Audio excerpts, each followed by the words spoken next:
All right, everybody. Welcome back to the channel. And tonight we're going to be watching some actual 5v5 tournament gameplay. There's a group in North America that's primarily Vietnamese, I believe, and they're putting on a tournament, a Unicorn Invitational. Tonight is round 5, and they should be getting going here shortly. I'm waiting for a lobby ID to be posted so that I can get on to the game and do a spectate mode. Let's see. While we're waiting, yeah, hopefully I don't miss anything. While we're waiting, let me... Hey, Dennis. Good to see ya. That was cracking me up. I was really hoping that was you in that. Hey, Skies. I was really hoping it was you that I could be rooting for tonight, Alex, but alas, that Alex is married. And I've got some information on Legend Phantom. Redneck. I know it's Alexander backwards, but I don't know how a person would say it in reverse. But Red, Suki, Cyrus, Cherry 2K, Avocado, 106 Limits, and Jay are all different members of that team. And I'm hoping we can get into the matches here soon. If they forget about me or something and we don't get into view the actual, I'll put it on because I've got the YouTube link as well, so we could just stream it. It'd be a little delayed, but we can mute it and we wouldn't have game sounds because they're commentating over it on Vietnamese as well. I'd like to just spectate it myself, but hopefully they get that information to me. Looking forward to it. This is going to be kind of a new experience for me. All right. Got some information here. Let's see. Let's chat with... Okay, cool. All right. I'm going to turn off my game and get the lobby going here.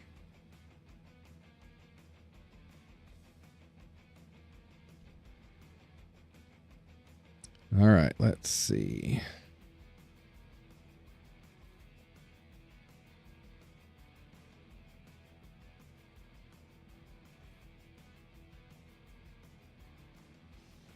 All right.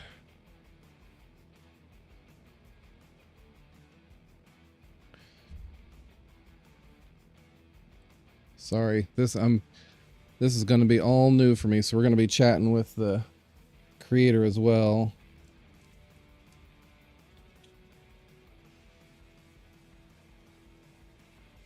Well, they're getting the lobby pulled up. I had toyed with the idea of having some gameplay or something that I could loop in the background, but it's been kind of a long day. So I didn't get anything useful to play in the background while we're waiting in between. Let's see. I wonder... No, I don't have anything. They're getting their games queued up. I really should have done that, though, because this is the boring part in between. One thing that I think I will do, though, is...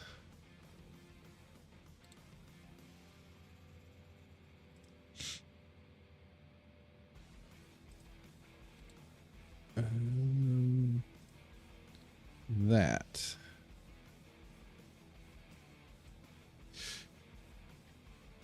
And then I can run that while I am waiting for them to queue up and get the lobby going.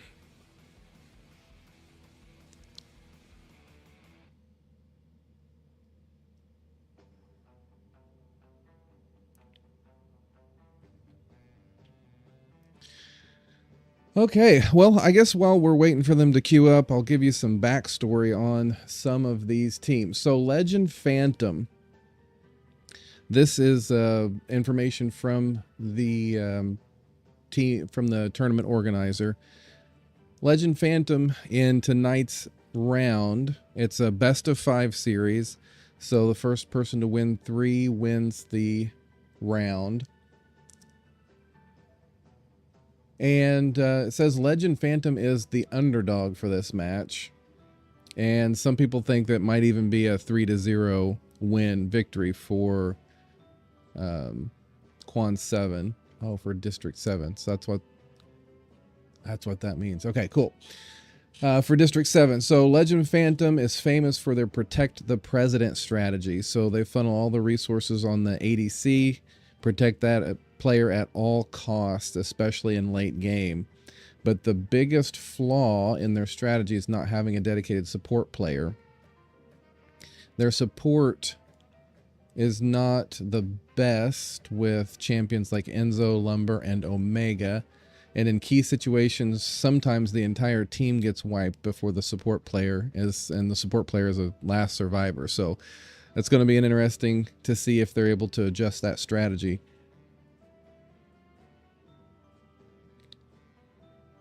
Let's see, their group performance was not great, ranked 3rd in Group B, and even had 4 consecutive losses. All right, so we're going to see if they're able to come back from that kind of a strategy. I'll give you some information about District 7 here in a minute. I'm having a thought, if I can get the information. It's still queuing up. Let's see, how do I do this? This is not very well organized, please. I've got coffee, and that's about all I was able to manage.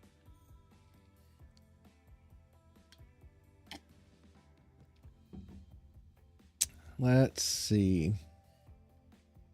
If I go here. Yep, right here. Save image. Where's that save into, though?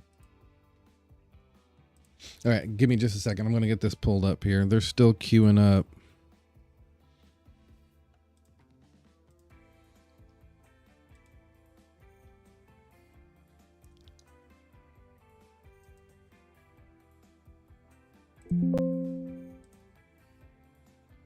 All right. I'm going to do a new image.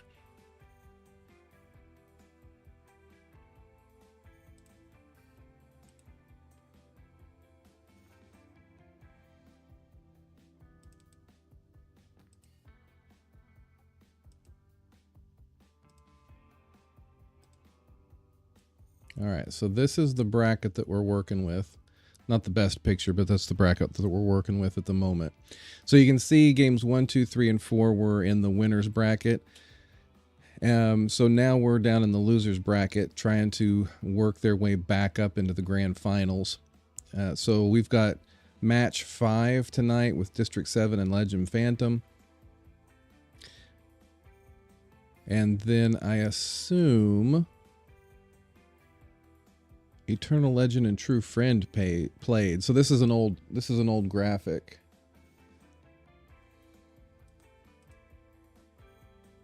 Stream is not over. We'll be back soon. Okay, so they're working on it. So this is an old graphic. I think True Friend won that match, and they're going down to play X videos in tomorrow night. So they're having a match every night until they can get this through. They were kind of hoping to get it done before Honor of Kings comes out, but they were not successful in doing that. So True Friends and X videos will play tomorrow. Then the winner of tonight's match and tomorrow's match will play on Thursday, and so on and so forth until they can get it. Looks like maybe the grand finale, the grand finals will be this weekend. And if they're able to get a round in every night this week. So that's interesting. That'll be good fun. Now everybody's gone out of the, what's happening? Nothing. They had everybody in except a couple people, and now everybody's gone again. I don't know. We'll see. This could be a really long stream. I don't know how this is going to go, but the tournament director was kind enough to reach out to me. We've been chatting quite a bit. He heard about my 3v3 and posted on Reddit as well. We've been talking about how he runs his tournaments and how things are going to go with that one. Mine's going to be far simpler, obviously. We'll just have 3v3 and a single elimination. It'll be start to finish. It'll be maybe 4 hours, 5 hours tops, I think. This has been going on for several weeks now. They've been trying to coordinate schedules and coordinate teams. And so it is a lot more involved. And again, they're still trying to get all the players in.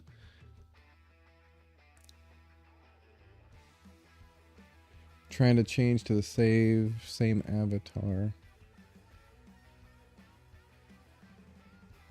Oh. The teams are trying to get their avatars so that they match up for the teams. So just a little bit of eye candy here. So we'll see what they can get done. But it'll be fun to watch this tournament. I'm hoping, depending on when the grand final is held, I would like to do the same kind of thing, and do a kind of a watch party there, because it's nice to have people making tournaments in North America. Even though I think they've actually got some cash on the line here. It's a few $100. I'm not sure where they're getting their funding or anything like that, but it's exciting to see people still liking the game and playing in North America.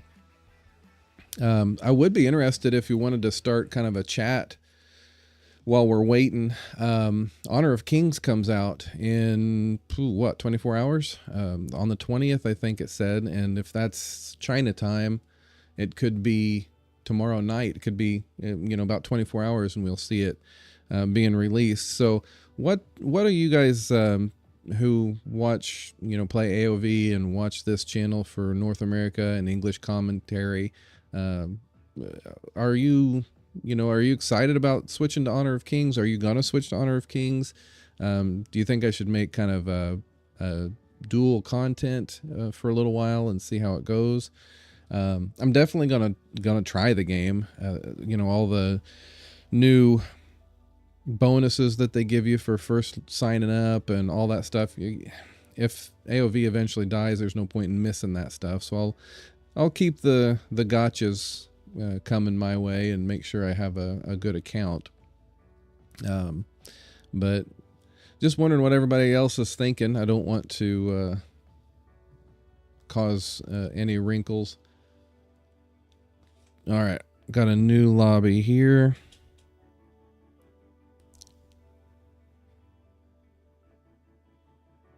Here I am. Switch to spectator 4 there. Okay. All right, so we got a new lobby rolling. Let's see how this goes. But yeah, I'm just curious what everybody else is going to do. Are you going to continue to play AOV? I heard that there's no, I didn't hear. I read there is another hero balance coming, so they're going to continue to patch the game and work with it. I'm going to do a video about that. It looked like it was going to be released July 10th. So there is, still things happening in AOV. So there'd be no reason to abandon it totally. But I'm just curious what everybody else is thinking they're going to do.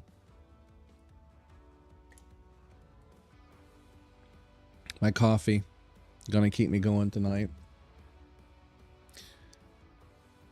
So best of 5, if it goes a full 5 games and we're talking 40 minutes in between, it could be a 3-hour stream, 4-hour stream tonight, but I'm going to stick to it till the end. and really interested in seeing how this goes. If they could just get it rolling. We got spectators, but no players in the lobby at the moment. I'll flip the phone back over as soon as the lobby gets queued up so you can see the pick ban phase.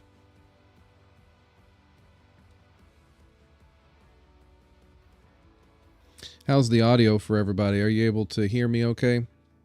And I got a little bit of music going, but I don't know if it's too loud or how it might be going. Balanced out.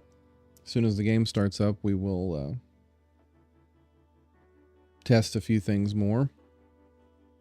It looks like they are about to get started.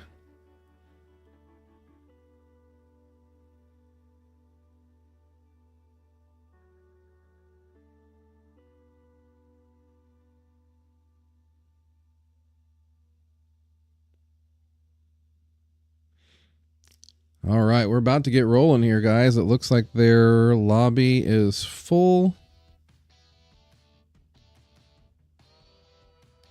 Legend Phantom versus District 7.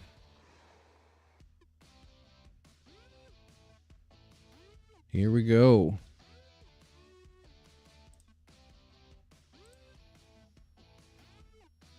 All right. Let's see. No, we'll turn that back on. They asked that I keep this banner playing. We'll see if that interferes. Okay, so we have got... I'm going to pop this. Let's see. See if I can pop this out and get this face in a little bit different direction so I can see what's going on a little better. Oh, that's much better. All right, so we have got Phantom, Legend Phantom versus District 7.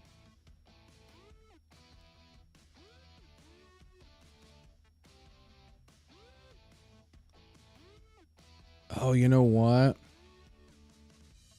I wonder... Blue team's turn to ban. I don't have...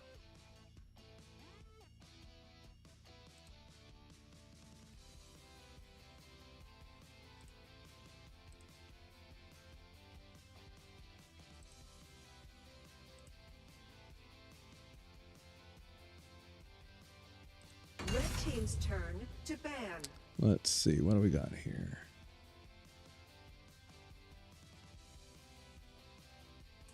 Blue team's turn to pick.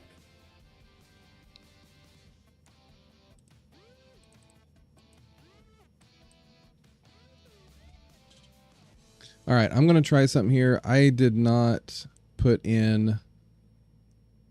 The stream might pause for a little bit. Just give me a second. I'm going to try something here.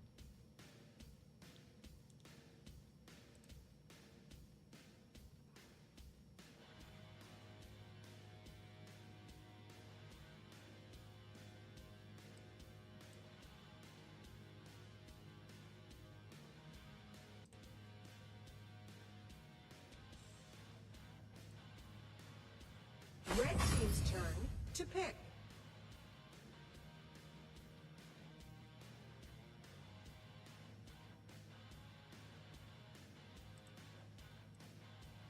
All right, let's try a few things here.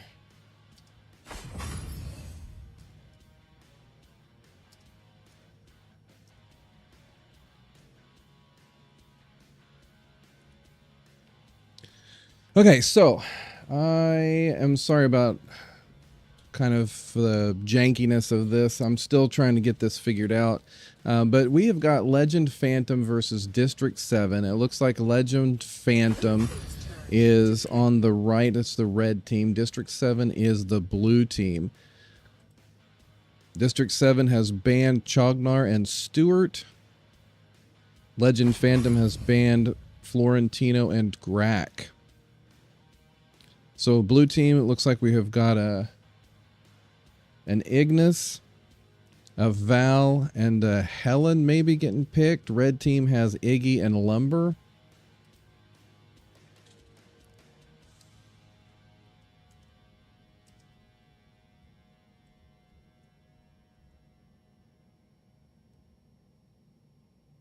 Red team's turn to pick.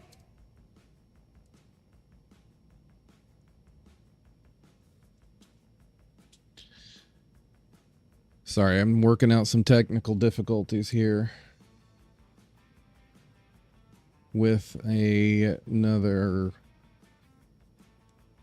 All right.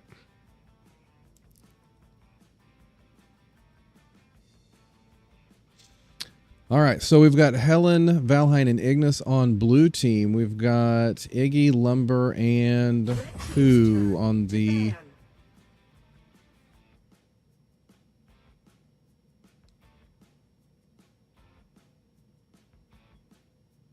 On the red team. Did they pick Tell? Now they're picking a ban. Oh, so Jay's picking a ban hero. I'm going to have to get used to this. I've never commentated on this method. This hardcore pick ban phase is you pick 2 heroes to ban. Each person picks 2 and then they pick a few people and then they ban some more. It's kind of a weird setup. I don't quite understand what is happening here. Because now we've got Helen back on the other side. Oh, that was the ban phase. Oh, so they picked Tell and then got to pick a ban, and then Helen got to pick a ban. Now what? Now 106 Limits is going to ban.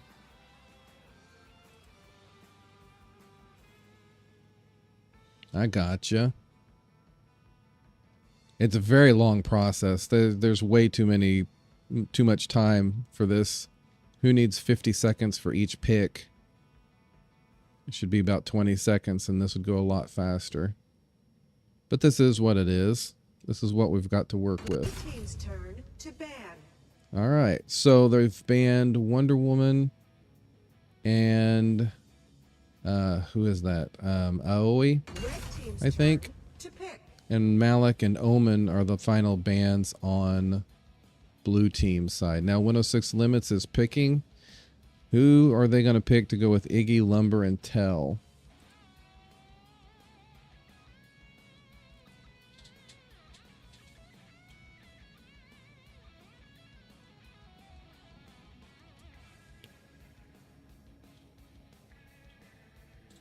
Who are they going to pick? Looks like they're aiming for Scud, but that doesn't have to be their final choice. They already have a Lumber. Scud's pretty good as far as warriors go, though. I mean, he's got a lot more output.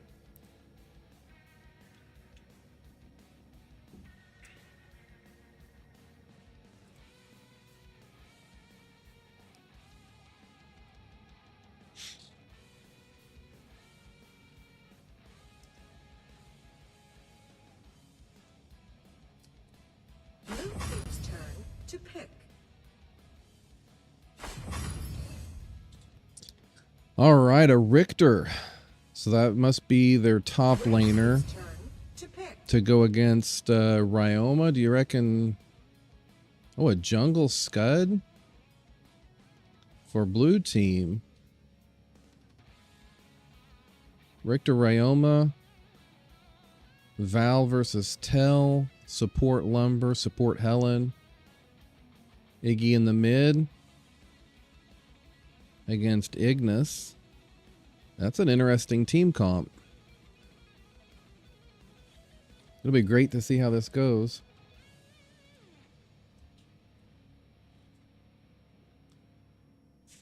And a Nakroth for jungle.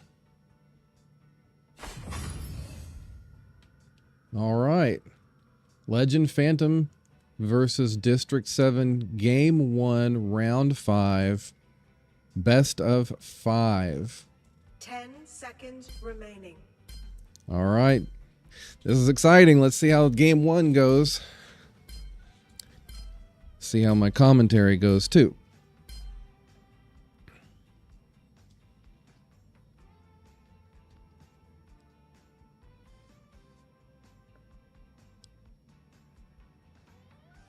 So, like we said, Legend Phantom.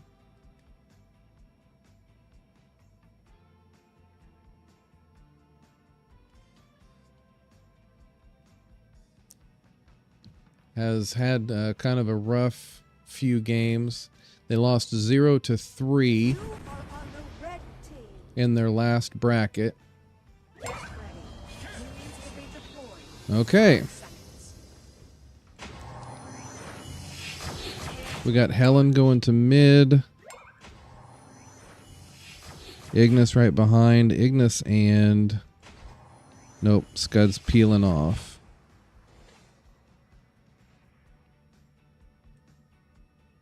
Let's see. This is going to be interesting. I've never spectated this kind of stuff before, so bear with me.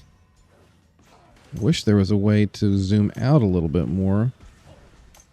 Oh, that's a zoom in. Okay. All right, so red team has abandoned the mid right away. Lumber and Iggy are chasing Ryoma around. Tell and Valor just abandoned in the bottom path to do their own thing. Looks like Val is going to try to get that sight bird. Doesn't look like Tell is pressuring that at all. Helen's coming down. Ignis is following. They're going to try to pressure Tell a little bit. Ignis is giving some sight into the enemy jungle.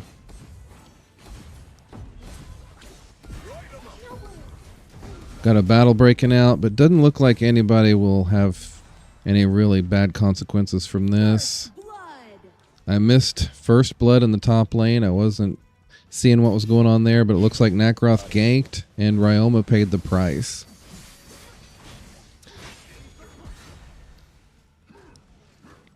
Nakaroth got a little hurt there in that exchange.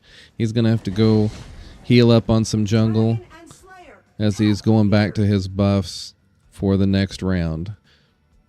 The fighting in the bottom lane, still just a bunch of posturing. No real danger from anybody at this point. Level 3 Helen, level 4 Ignis, level 4 Scud. But everybody's positioning, trying to go for the first dragon. Helen is in trouble. Helen is down. Nakaroth doing Nakaroth things with another kill.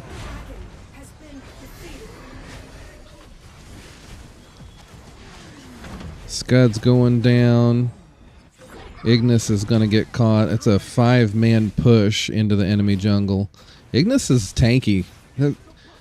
I tell you what, he's gotten out of that and not fallen like the rest of his team, but it's now 0-3 in favor of Legend Phantom. District 7 is behind in kills. Let's see, how do I see? Oh, they've got the gold down there.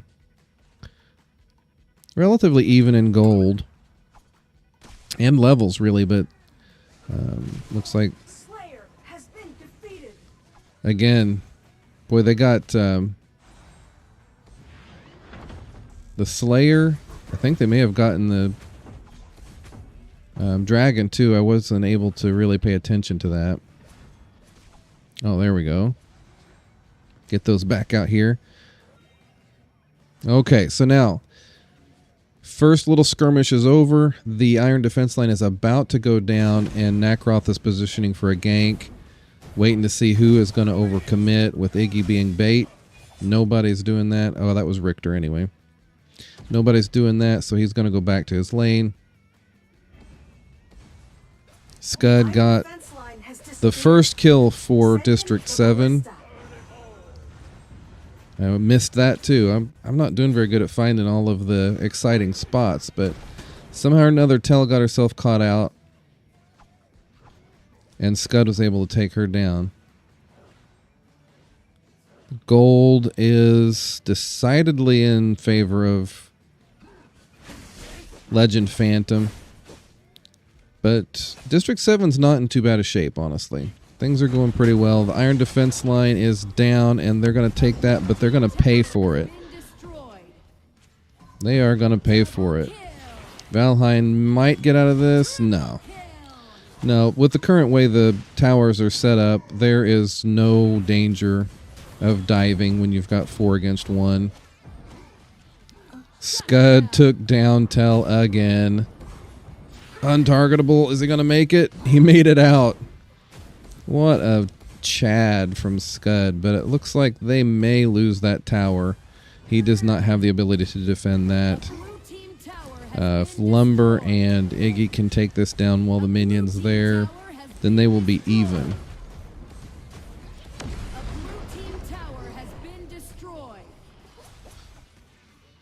All right. So they're down in towers. Mid is down for blue as well. Legend Phantom is just really managing this game a lot better. All three towers, first row towers for blue are down. Blue has only got one of red's towers.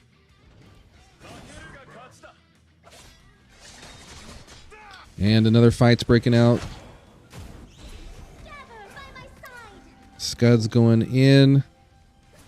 Lumber's there. Oh, he's in trouble. Nakroth has enough dashes to get in and out, but didn't take anybody down. Boy, fight breaking out in the mid. Richter's going in. Ignis. Oh, man, what's going on here? It's too much action. Tell went down again. Scud has got her number. Looks like one for red, one for blue. Lumber's recalling. Nakroth's clearing lanes. Ignis is having to clear lanes. Good grief. I'm not very good at commentating. I just realized there is a lot of action and I can't keep everybody straight. Valheim was the one that went down in that last battle. Looks like Legend Phantom is going to get the dragon again. And they are... Boy, just overall, the gold numbers are not that much different. Legend Phantom is ahead in gold, generally speaking, but it's just not that much different. Levels, we've got 8, 11, 9. It's really pretty even despite the kill count, honestly. District 7 is not ready to abandon hope yet. Another 5-man push in mid. They really want to get ahead, get back some tower jungle position, because right now they're in a bad spot. They've lost the first row of towers, and so their jungle is more vulnerable. Richter is positioning himself for a gank, but he may get caught. Lumber just doesn't have enough health. All right. Nobody died from that exchange yet. Iggy's trying to protect everybody. Oh, goodness. Skirmish. There's a few people in red. It looks like... who is that? Ignis? No. Richter. No, who is that? Helen. I forgot about her. Helen went down in that battle. But nobody from the red team went down. Red's positioning again. Looks like they're going to focus on the dragon or the Dark Slayer and get themselves some additional lane presence while they let blue get caught up a little bit with the dragon buff.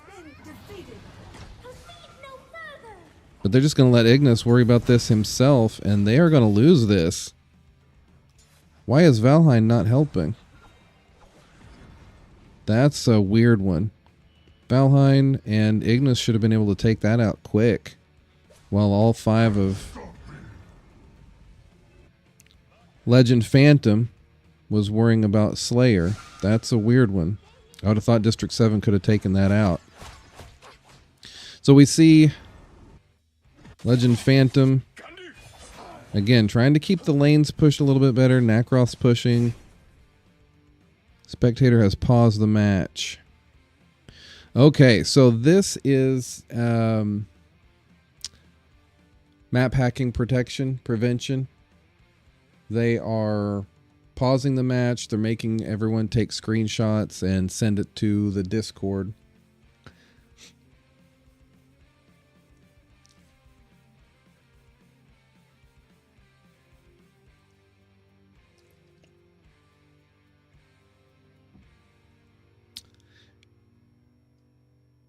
I think there's, I'm not sure how long they get to pause.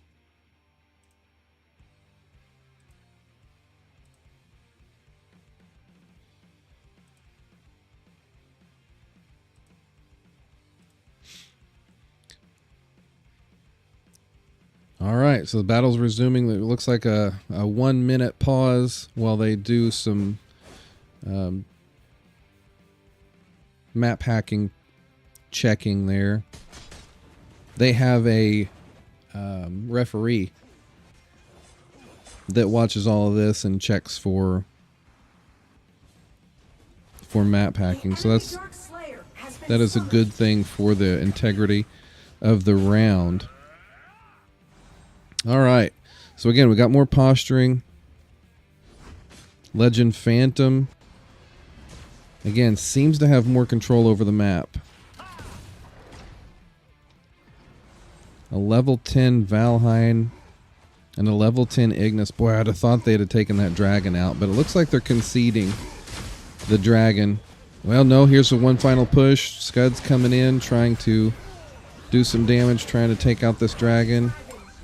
But Tell was able to get the dragon. Nakaroth paid the price, however. Tell went down. Nakaroth goes down.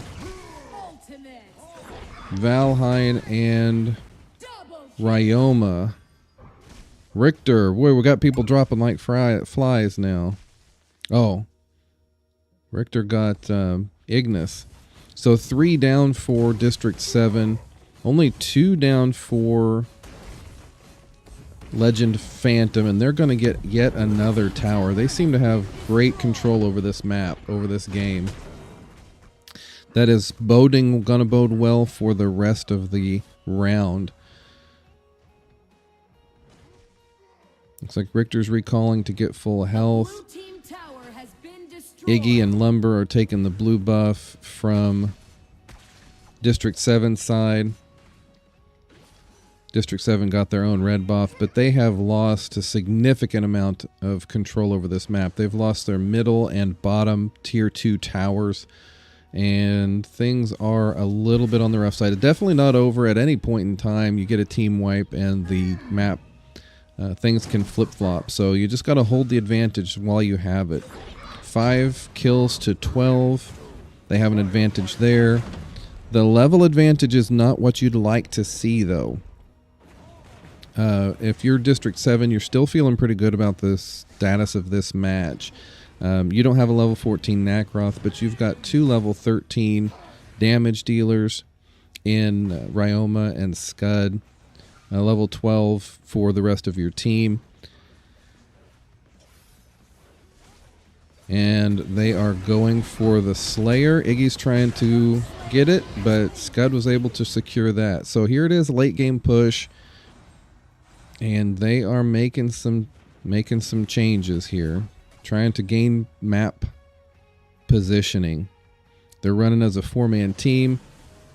Ryoma is one kind of lone individual. He's just checking bushes, checking some lane presence for everybody else. Everyone else here is running as a 4-man team. Iggy is also checking the map.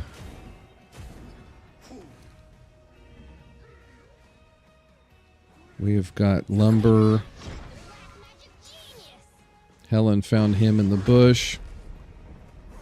He's going to try to get that blue buff, but he wasn't able to steal the blue buff. District 7 is still in good shape. Nakaroth's running around checking for buffs. He kind of dives in, seeing what it kind of kills he can get, but nothing is happening there. And District 7, again, just kind of holding their own. Ignis is recalling for some mana. Scud's watching the Abyssal Dragon. Lumber's coming to check that bush. Scud's a tough hero. His, the way I used to play him on the Switch, and his charge up ability works a lot differently. You have to time it just right in order to get the best use of it. So it's an interesting pick. Tell takes out Ignis. and Helen. We've got 2 down for District 7. That was a bad engage. Nakaroth takes out Valheim. And it looks like maybe Scud is also in trouble. Ryoma. He went in hoping he could do something, but I think he is going to... If they chase him, they'll get him. Nakaroth might not be able to get him, though. Oh, yeah, there he goes. All right, and we've got a blue team tower going down. Iggy and Nakaroth are getting this taken care of, and the first game goes to Legend Phantom. All right, so we have got, let's see, I'm going to let you see this information here. That was a kind of a start to finish victory for Legend Phantom. That was a great way for them to start.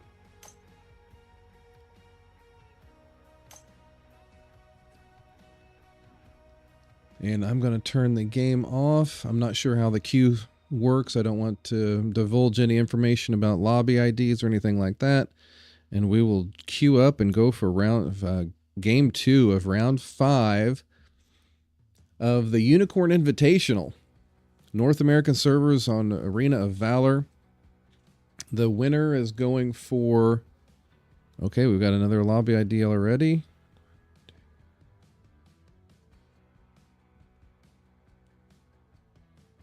The winner gets... boy, I didn't read it. I'd have to look it up. But the winning team gets about, I don't know, I think it's about $400 to split between them. Nothing major, but it's still pretty exciting to have a North American tournament on our servers. So at the beginning, I told you a little bit about Legend Phantom. They had a tough loss to get into the losers bracket, and they're playing for their tournament lives here. District 7's doing the same thing. They have got Sunny, Mandu, Koi, Hai, Jenny, Neon, a few different people that can queue up and play. The information from the tournament manager, tournament director, says if there's a so-called all-star team in this tournament, then it would be District 7. Captain Mandu used to play for X Videos, but decided to split up and recruit new members. In District 7, there are many prominent names such as Sunny and Koi from BSA.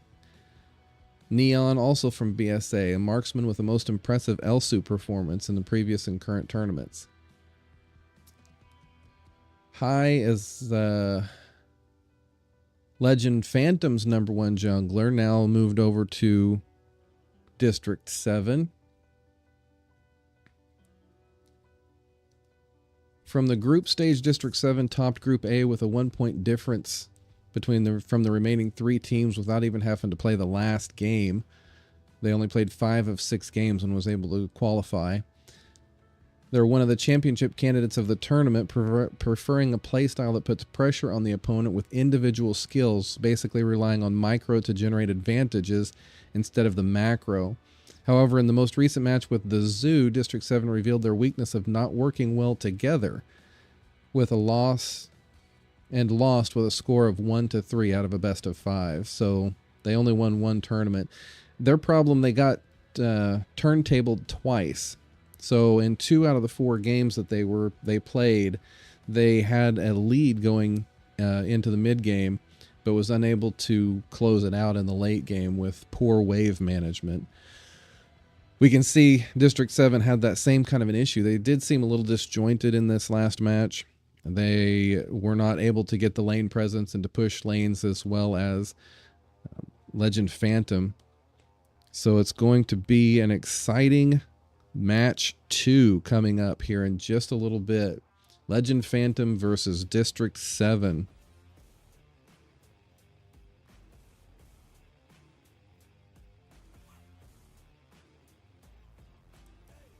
We've got just about ready to get it rolling here.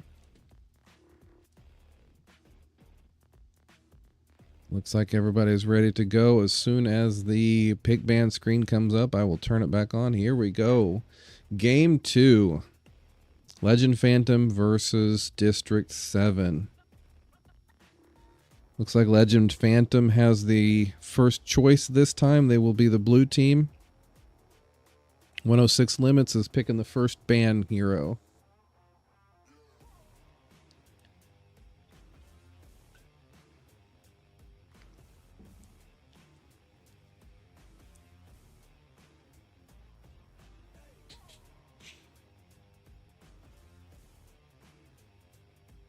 And the first banned hero, Thane. That's an interesting ban.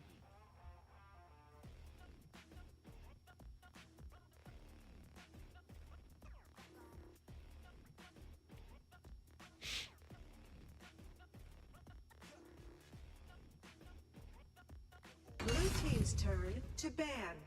All right, and Aya, I approve of that one. Everybody who's regular to this channel knows how I feel about Aya. Oh man, it's not just me.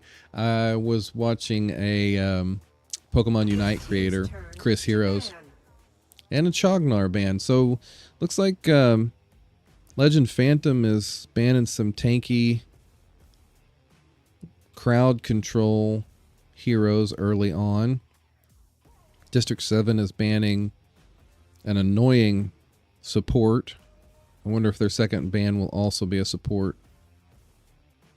But I was watching a Pokemon Unite creator, and there's a Pokemon in that game that's exactly like Aya. And all of a sudden I can't remember what it's called. My brain. Anyway, he said if there's ever a player, don't brag about being that, bringing that into his matches. He said he'll hate your guts every time, and I feel the same way about Aya. Don't brag about bringing an Aya into the match. So Baldum was the other ban for District 7. So again, we got quite a few crowd control, tank, sustain type heroes being banned in the early on here. So we've got 4 more ban picks. We'll see how that goes. Legend Phantom picked Florentino. Hopefully that's a solo lane pick. That'll be an interesting pick. Kira and Iggy for District 7.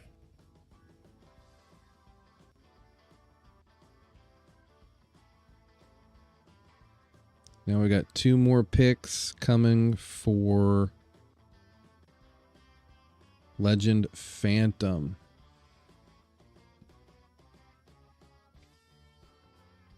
I do think this pick ban phase is a little long. 60 seconds is too much time. But that's okay.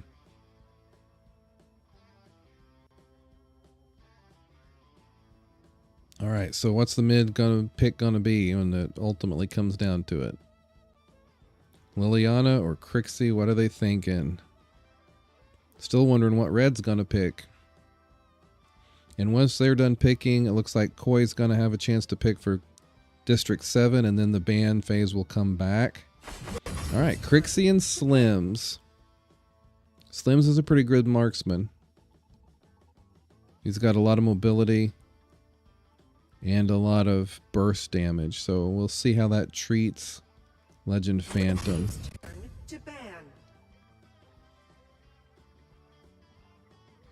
All right, Teamy is the pick for District 7. They're picking their other 2 ban, or let's see, one of their bans. And then I guess Slims or Red and Jay will get to pick the other 2. Yeah, Red's going to pick I can't do anything about that audio either. It's a buffering issue on the game itself. So I apologize for that. It's the spectate mode evidently has got some bugs in it. All right, so Violet is another ban. Cricknack is a ban. Interesting. Wonder Woman's getting banned again. How many people have Wonder Woman? They must have been playing for some time to have that to make it ban worthy. All right, now Jay is doing the final ban, and then he and Cherry should be able to pick their final picks.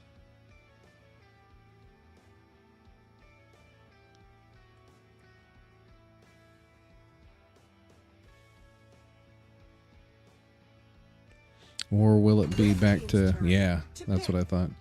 All right, and Hayate is the final ban. Interesting. So now we've got any Vubu. I guess that's how you say it. Picking a marksman to combat Slims. Which one are they going to pick? Caffany was on there first, but now it looks like Tell may be the final pick there.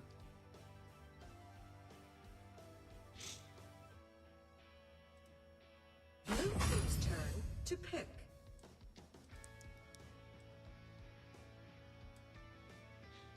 All right, Tell was the final pick. Now we got Jay and Cherry for picking the last two heroes for Legend Phantom. Legend Phantom is up 1-0 in this round 5 in the losers bracket, playing for their playoff lives in this tournament. Oh, there's my buddy Ormar.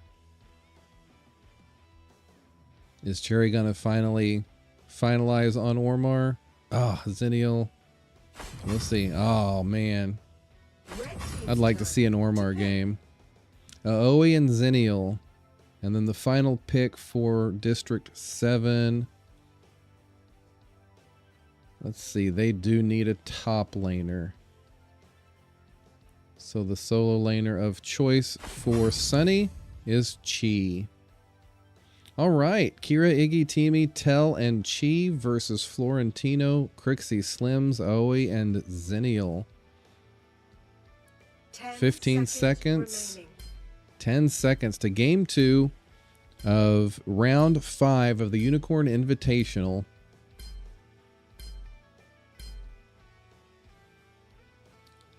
Legend Phantom versus District 7. Game 2. Good luck, everybody.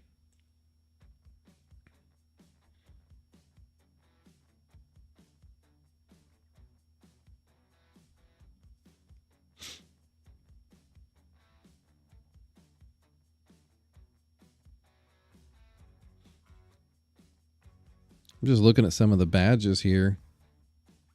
They must have some spoof accounts because Crixie and Iggy don't have very many use. You know, their badge is still kind of a basic badge, so... Or that's not their normal role, and they're... It'll be interesting to see how Mandu and Cyrus does. Cyrus? I don't know how you say that. With their mid lane choices. Kira jungle versus Aoi jungle.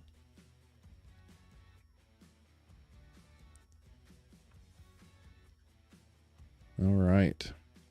We're about loaded up. Here we go. Game 2, Legend Phantom versus Quan 7. Legend Phantom is taken off. Let's just watch the mid and see how that mid exchange goes. Teamy is checking for some jungle. Let's see. Zoom out. Get some. There we go. All right. Oh. They're doing a check early on here.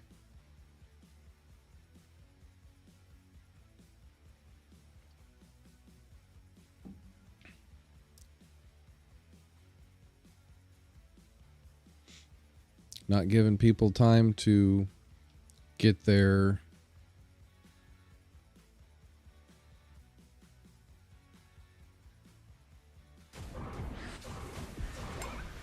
yeah, that's interesting. I'm not sure. I'm watching the Vietnamese stream.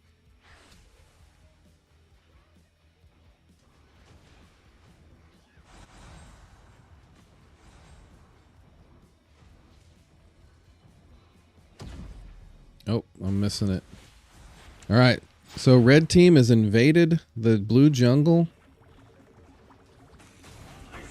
Teamy's going in. Xennial and Crixie are trying to defend. Chi is hanging out, clearing the lane minions early. I'm not sure they're waiting for. Oh, they're waiting for their dash to come back so they can get out safely. Aoi is seen. The sight bird is identified where she's at, and now Legend Phantom has got a 4-man push at the bottom. Maybe. Nope. They are retreating, just defending, trying to gain some position and get their levels and concentrate on what's important here in the early parts of this match.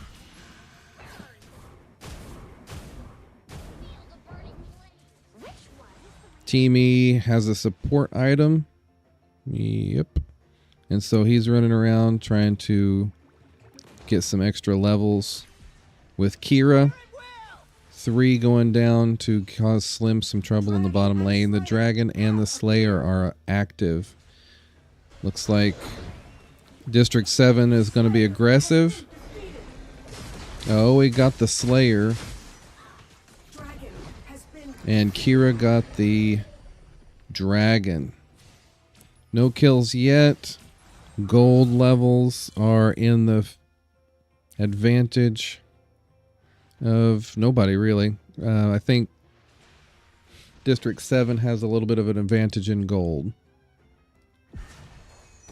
All right. So again, we just got some posturing. This is standard early game. Nothing major's happening. There's no fights at this point in time.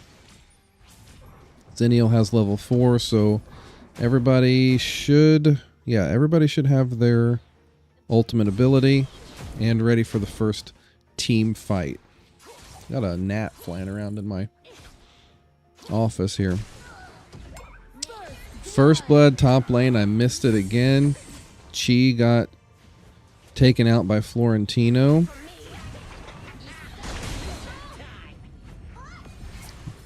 Tell was able to stun, but we've got a 4-man push by Legend Phantom, and it might go against their... Yeah.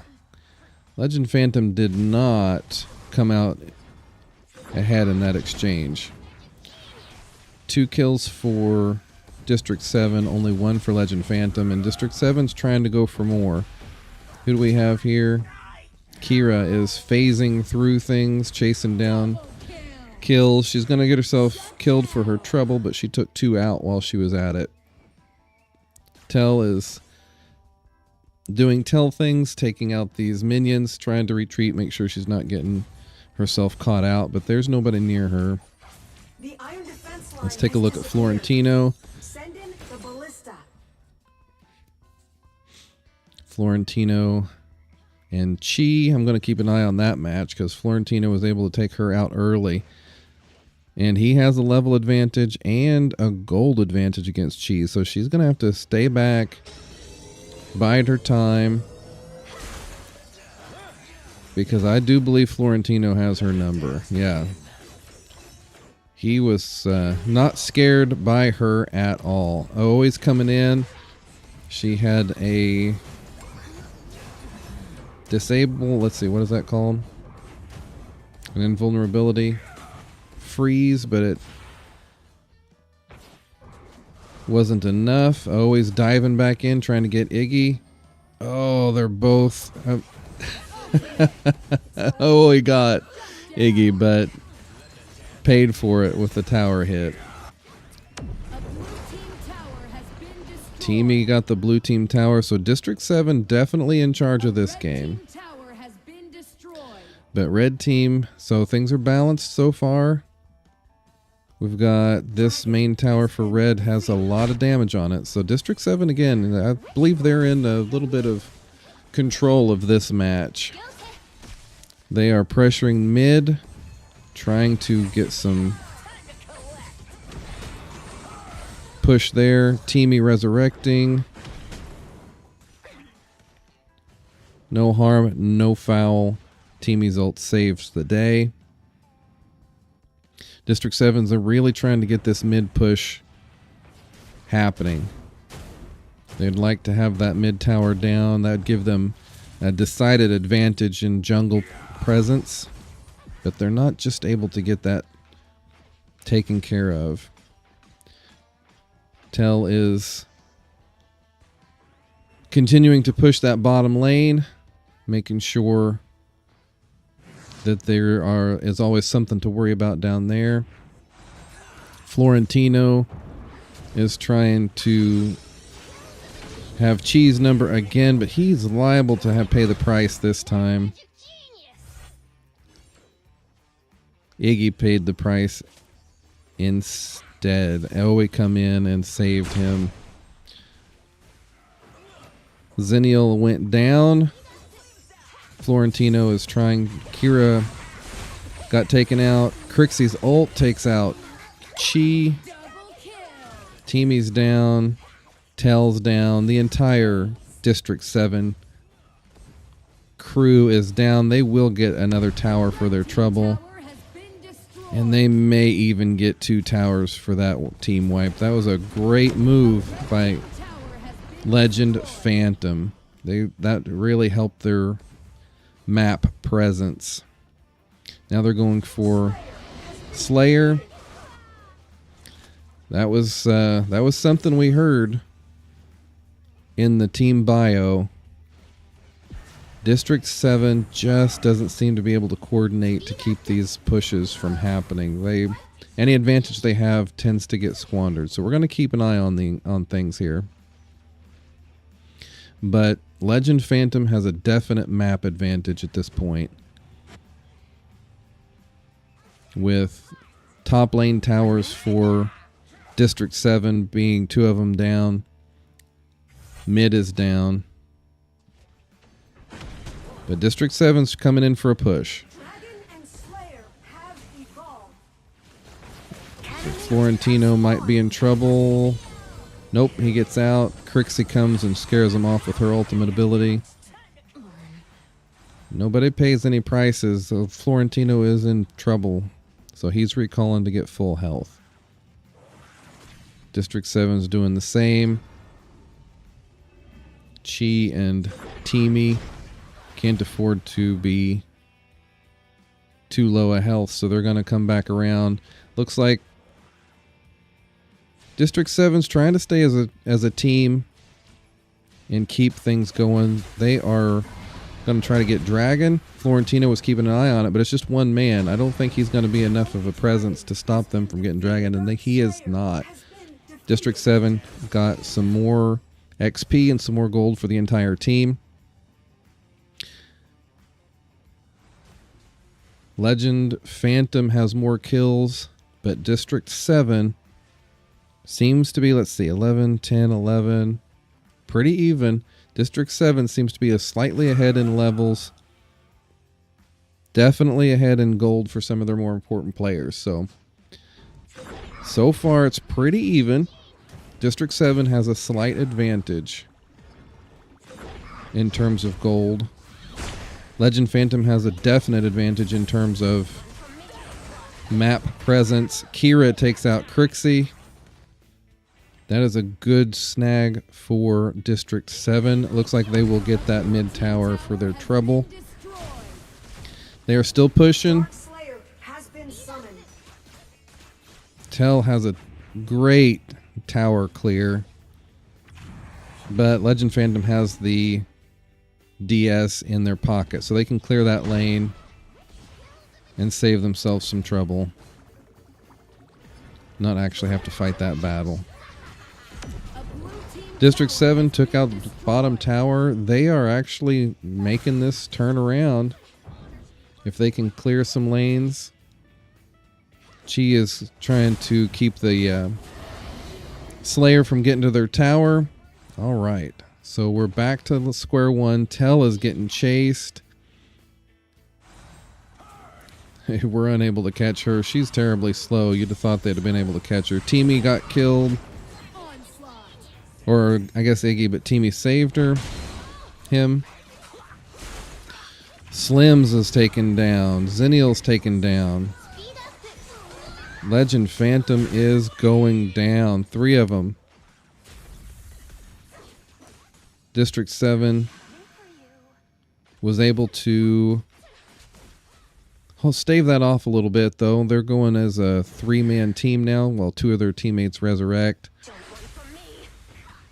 Kira is doing Kira things, floating around, checking on buffs. Took the red buff. Now they're clearing mid, trying to keep that lane presence going. Chi is worrying about the bottom lane.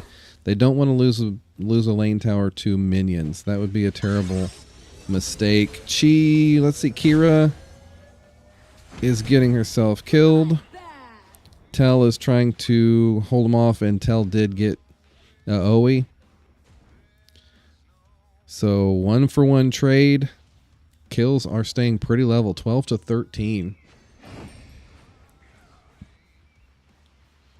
But gold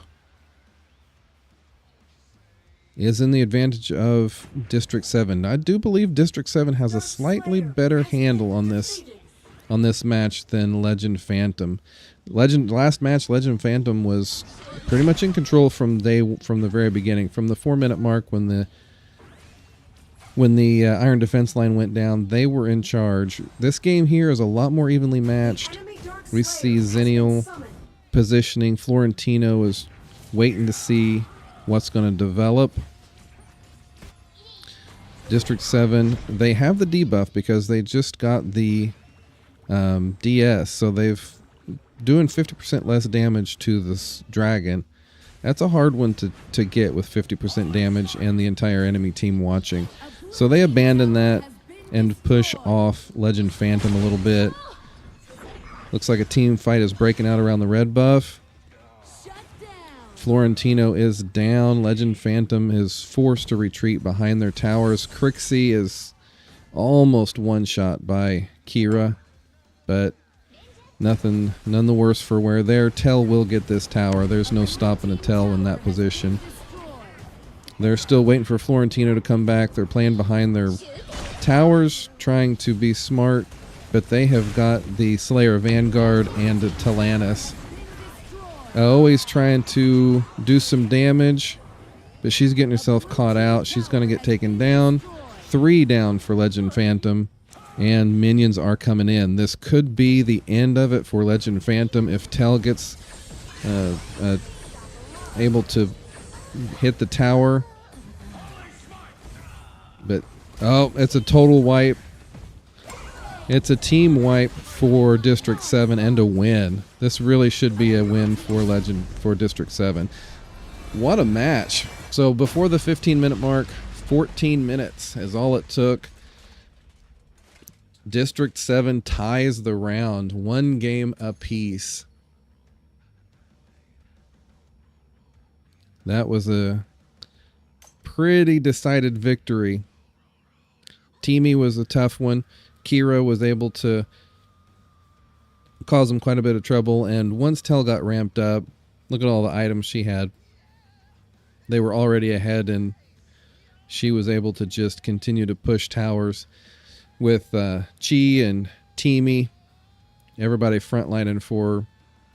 There was not much that Legend Phantom could do. Great game, everybody. All right, we'll turn this off. We will queue up the next one.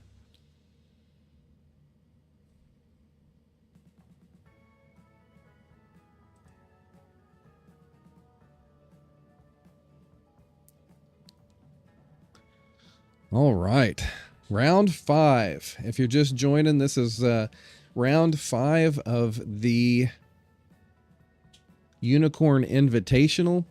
It is a 5v5 tournament hosted in the North American servers, primarily Vietnamese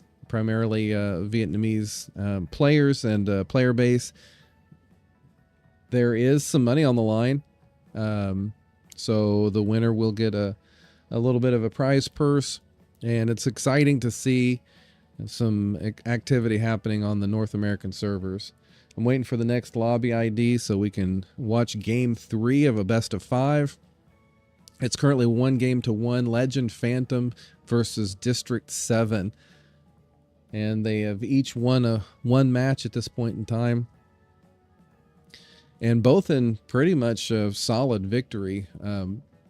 Legend Phantom was able to really control the match early on in game 1. District 7, it was pretty close there in the middle, but they were able to take control of the match there towards the end and get the victory and tie up the series. So we will see what happens in game 3. Who's going to have the correct matchups and the correct gameplay to take a 2-1 lead in this best of 5 series.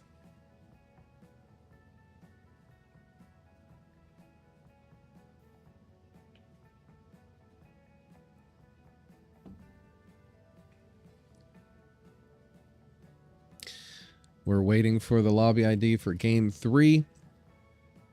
And we have it. Legend Phantom versus District 7.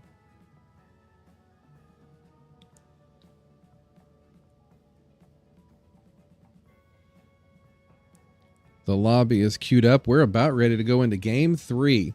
It's tied one game apiece. Legend Phantom, District 7 each have 1 win.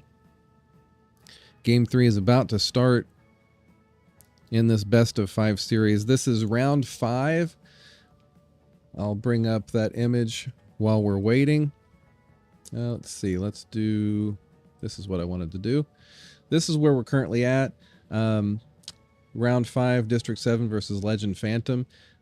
The True Friend won game 4, so tomorrow night's game will be True Friend versus X Videos to find out who plays in this, who plays the winner of this series. Let's see, how do I get this back? There it is.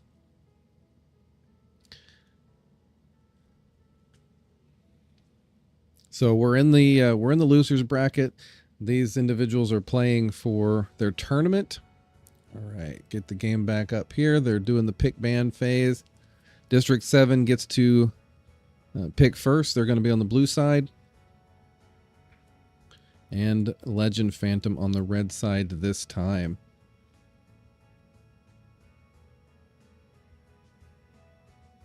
But yeah, if they lose tonight, they are out of the tournament. The winner advances, playing for that grand finale position.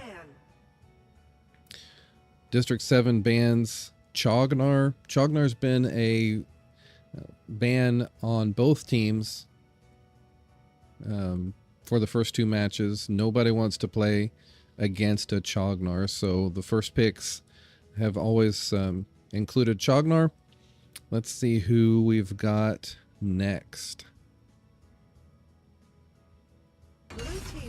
And Thane. That was another one last game. Chognar and Thane were the first 2 bans.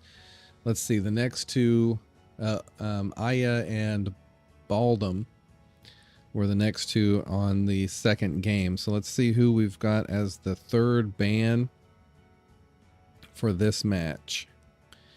District 7 High is picking the next ban.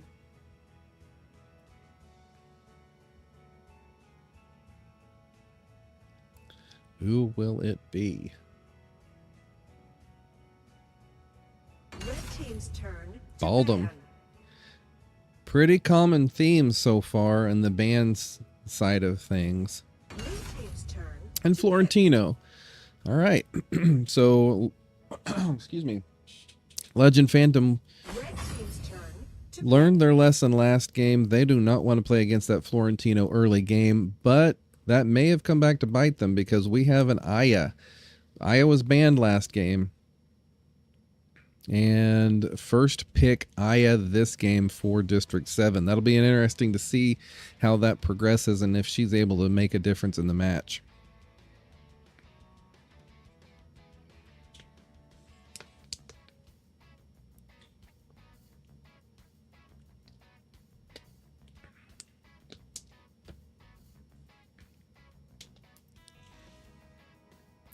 Teamy was a good pick for District 7 last game. It looks like Legend Phantom is going to try the same strategy. See if they can combat that Aya sitting on their ADC's shoulder the entire game. Aya gets on my nerves, man. But that's all right. All right, Lorian, that's an interesting pick. You don't see him often in solo queue ranked matches, so that'll be a good, interesting one to watch. Who will District 7 go with to combat Lorian and Teamy? Who's going to complement that Aya pick of Sunny? 30 seconds. Arthur's locked in early. Nakroth. Nakroth's a good pick. He's got a lot of mobility. Some high burst damage. Nakroth is a great pick there. Cirrus is going to be picking next, and then we'll start the next 2 picks of the ban. All right, looks like they're picking a marksman. Who's it going to be? Let's see. Who was the one that had a really good Elsu game? Was it for District 7? Oh, Neon.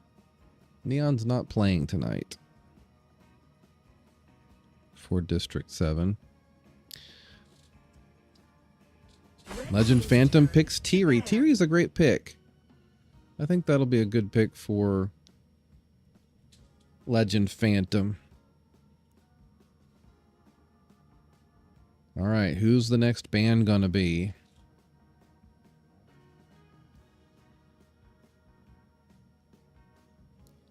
Cyrus has a chance to pick Hayate. So that Tiri does not want to go up against Hayate in the lane. So they were able to get that one out of there. Hayate's a pretty powerful marksman that was banned last match as well.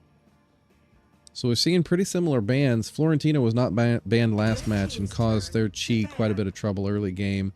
So Legend Phantom banned them right out of the gate.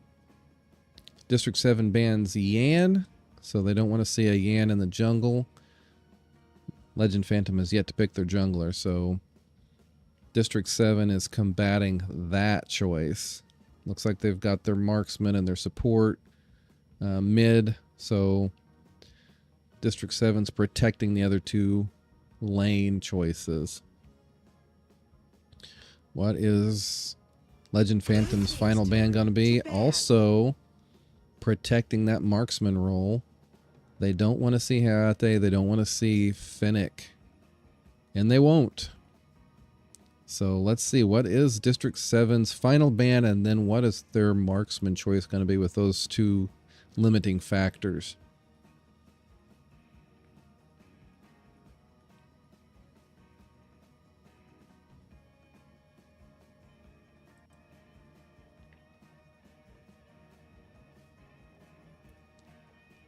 Red team's turn to pick. All right.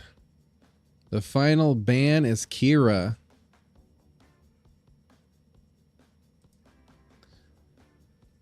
Kira did some damage in the last match. They did not want to see that come back to bite them. They have the Kira. District 7 played a really good Kira last game. But they already have their top lane choice. They already have their jungle choice. They don't want to see a Kira in this match. They get that out of there right now. So, what is Legend Phantom's next pick gonna be? They need a jungler and they need a solo laner. Who is Cherry gonna play?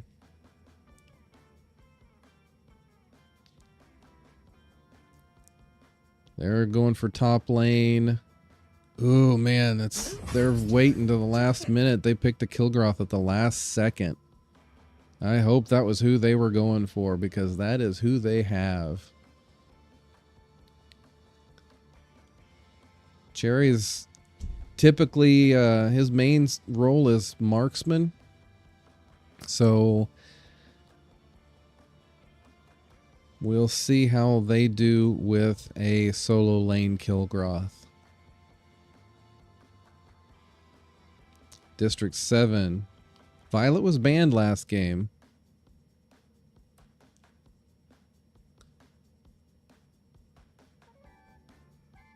All right. Are we going to see who we're going to see in the jungle? Nope. No, we got Nekroth in the jungle. So we got Yenna in the top lane. Elsu as their marksman. Koei is going to be playing Elsu.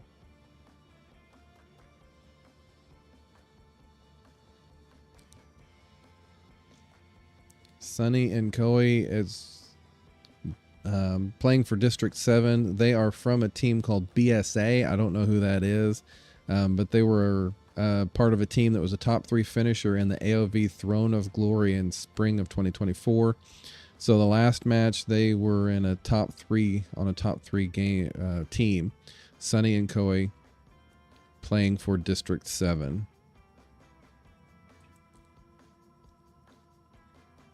Red has got the final choice. They need a solo laner. Looks like maybe Zuka's going to be that choice. That would be an interesting match. It'll be interesting to see how Elsu stacks up with a support of Aya sitting on his shoulder. They're mixing things up a little bit. All right. We have got this locked into place. I'm not really sure why those icons are shuffling like that. Maybe they're finalizing lane positions or something. I don't know. I'm not sure how the hardcore mode works.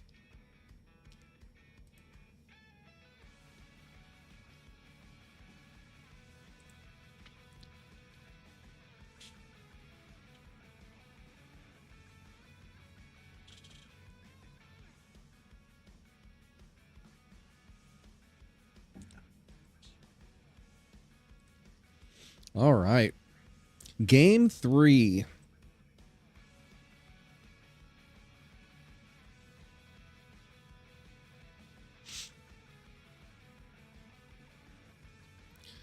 Game 3 of this best of 5 series, round 5 of the Unicorn Invitational, Legend Phantom versus District 7.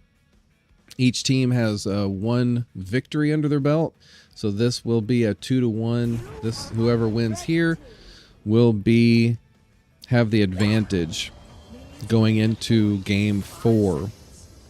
But right now it's all tied up. Okay. This is a map hack prevention. They pause the match for 1 minute, do a few things to verify that none of the players are using a map hack, which is a shame. You should just be able to trust your players. Have some integrity. But I guess this is the state of the game at the moment. But they do this quick pause, do some verifications. The referee double checks a few things, and then they resume the game. It'll pause for 1 minute, and then it'll resume.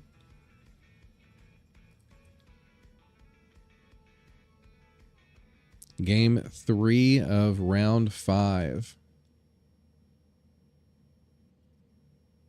Looks like this is going to be a little longer than a minute. So again, this is game round 5 of the Unicorn Invitational. This is the first round in the losers bracket. Legend Phantom versus District 7. They're playing this best of 5 series to stay alive in the tournament and move on. They will either face, the winner of this will either face Sex Videos or True Friend. That match gets played tomorrow. If you look at the bio on this, or the details of this video on YouTube, there will be a link to the YouTube channel of the tournament director. They are... Okay, hold on a second. I'm going to switch here. All right. We're going to pause for just a second.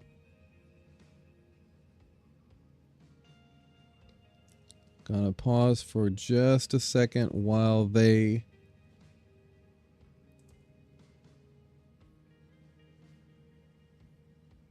do some maintenance.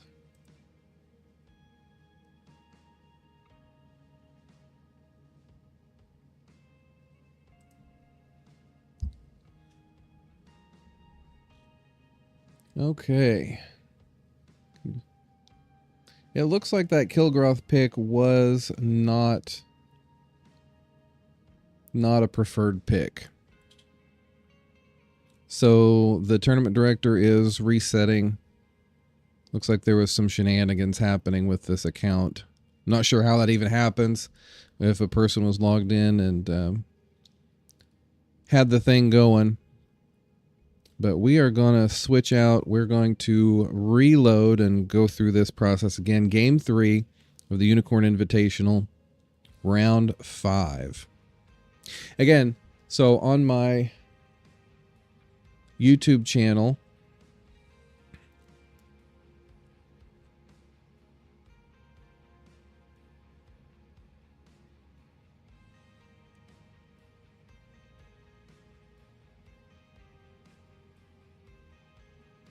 they are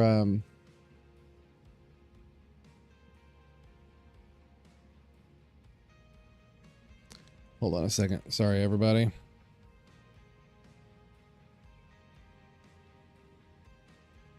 All right, we'll just leave it be. Okay, so on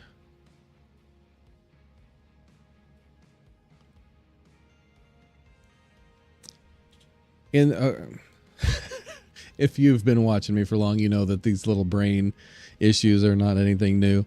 But if you go to my YouTube channel and look at the description of this video, there will be a link to the YouTube channel of the tournament director. They will be streaming every night this week to get round 6, 7, and 8 going. And hopefully by this weekend, they'll be able to do the grand finale. This is the only one that I'll have time to stream this week. And the other ones are going to be in Vietnamese commentary. But the matches will still be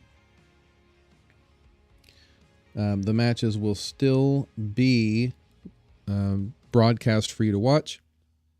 If you just, if you don't understand Vietnamese, you could just turn it down or mute it or something and still watch the gameplay and see who makes it to the grand finale this weekend. I'm really hoping that I'll be able to stream the grand finale when it comes up, but you know how life goes. Things get a little bit busy sometimes. So I can't guarantee that, but I would really love to do the grand finale.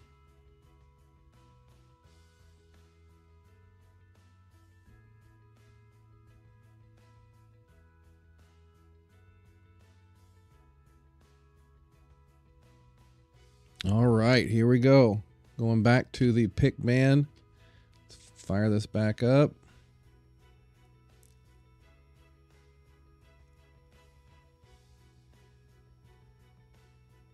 Red team's turn to ban. All right, give me just a second, guys. I'm going to step out for just a second here.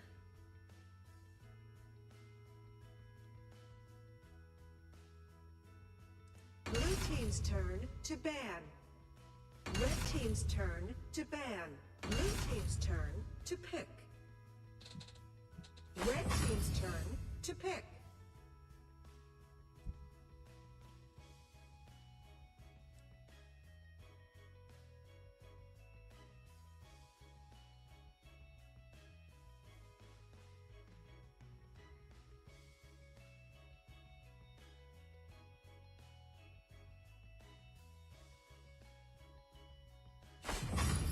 Blue team's turn to pick.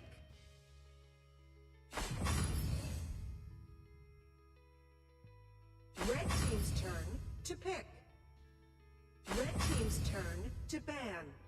All right, we're back. So it looks like the teams both agreed that the mistaken, I don't know how that works exactly, the sabotage pick for Kilgroth is the only thing that's going to be changed. So we can see that this pick ban phase is going a little bit faster because everybody's picking the same heroes that they had before. The bans don't really matter because they've agreed to only pick the same heroes that they had played in the last game. So you can see that maybe some of the bans are getting mixed up a little bit, but it's not going to be relevant. We see Tiri, Teamy, Lorian, Aya, Yenna, and Nakroth. Let's see, who should be on that side for District 7? I can't remember who else they picked. Zuka. Oh, they were doing a ban. That's what it was. So that's why that was taking so long. So then District 7's final picks.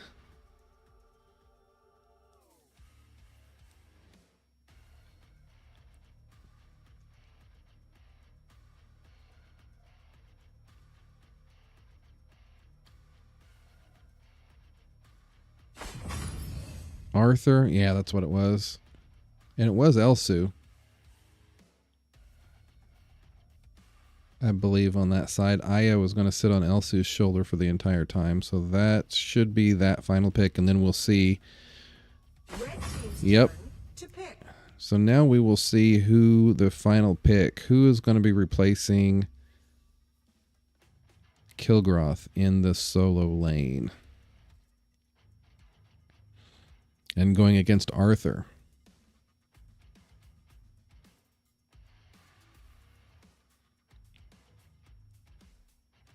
We've got quite a few choices here being flipped through.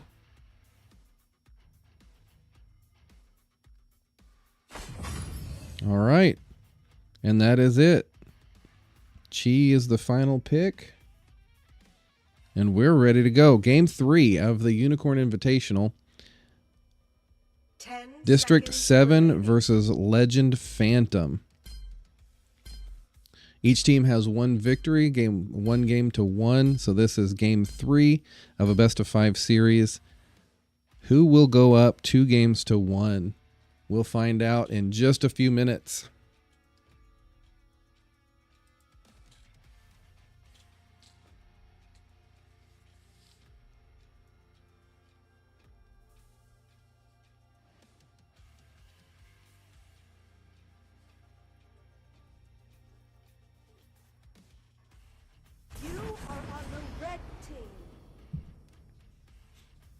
All right, we're going to zoom out. We're going to fix this up. And let's see what happens. We've got Aya skipping to the mid. like she doesn't have a care in the world. All right, here we got a standard pause, checking for map hacking and other issues. The referee and game tournament administrators are making sure everyone's playing fairly and with the correct tools. Once this is complete and everyone proves that they are not having any advantages that the other team doesn't have, we will resume game 3. And here we go. All right, game 3, round 5, Unicorn Invitational.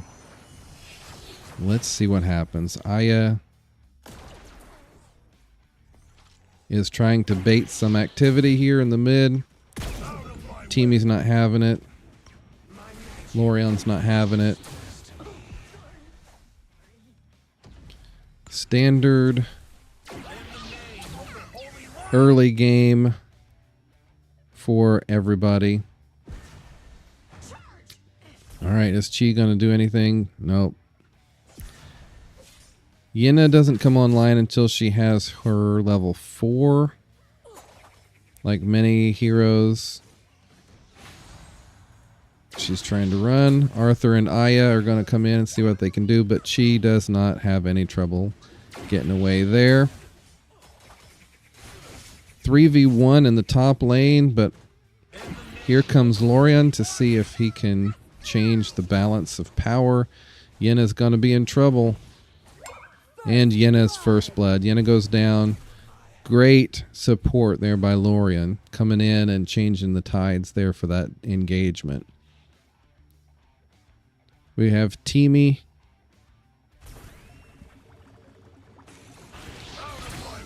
Here in the bottom lane.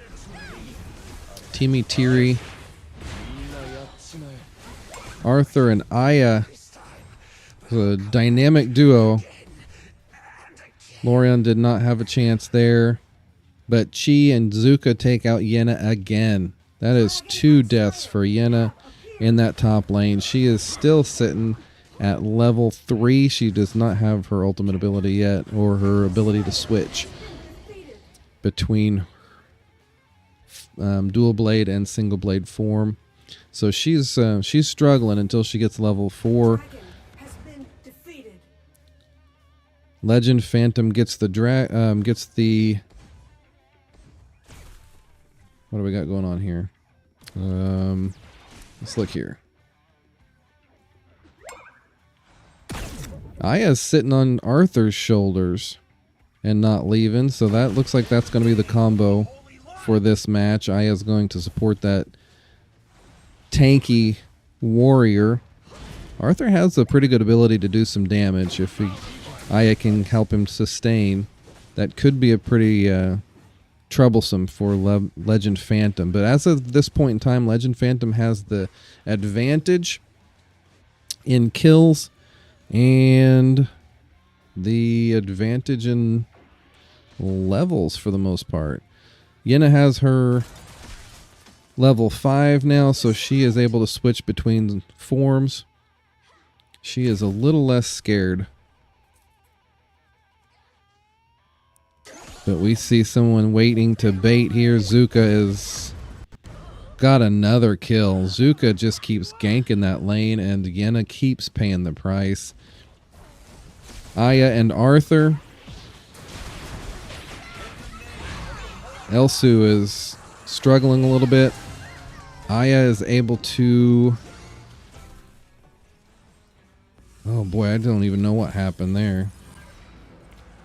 Honestly. Can't keep track of what's going on sometimes. But we are at level at 4 minutes, so the Iron Defense line is down, and T-Re timed that exactly perfectly.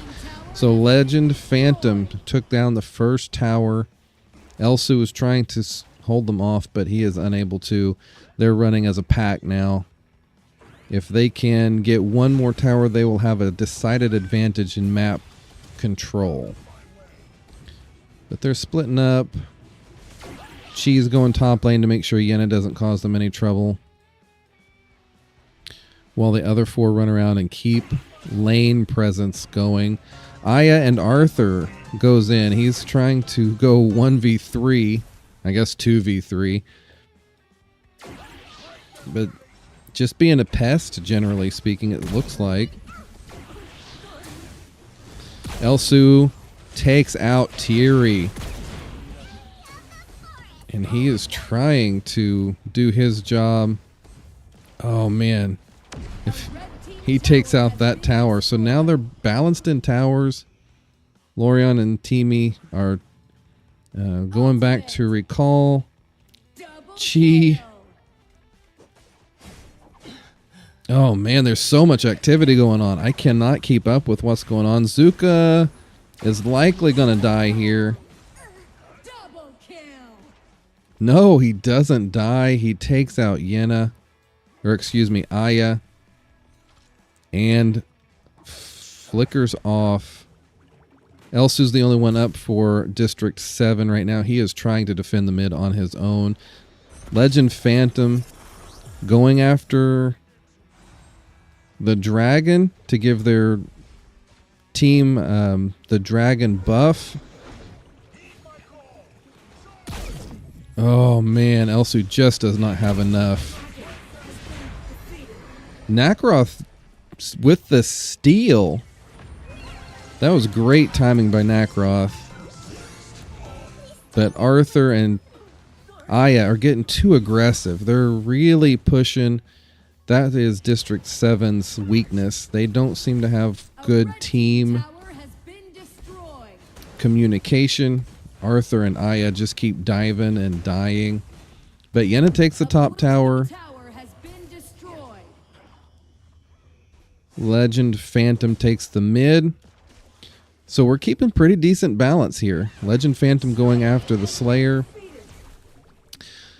So District 7 stole the dragon. But Legend Phantom is ahead in levels, and it looks like gold as well. So Legend Phantom has a decided advantage so far in this match. 3 kills to 9 for Legend Phantom. If they can just get that top tower down. Yenna's doing a great job protecting that top tower, though. She's not letting that go easily. Here we see Aya and Arthur diving in again, trying to catch out whoever that is, Chi. But nothing's happening there. Elsu, Arthur, and Aya just in the mid, chilling. I don't really know what they're thinking. Yenna has not yet left that top lane. She is staying up there to protect it. Nacroth is just running around on his own. So it looks like it's going to be the team of Elsu, Arthur, and Aya keeping the mid locked down, and the other two are going to keep lane presence in the top and bottom lane. We'll see how that works out for District 7. Chi is getting Death's Curse, so there will be a little less effect from Aya on that. District 7's watching the Slayer. They don't want to let another lane presence go. Nacroth and Elsu, what are they doing down there? I don't know what they're doing. Arthur and Aya taking care of that while Legend Phantom wipes out the DS. So we have more Slayer Vanguards coming for red team for Legend Phantom.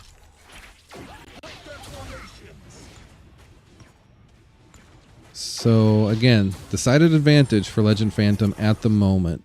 They have levels and gold. Yeah, the gold advantage isn't astronomical. All right, Elsu is trying to take out some people here.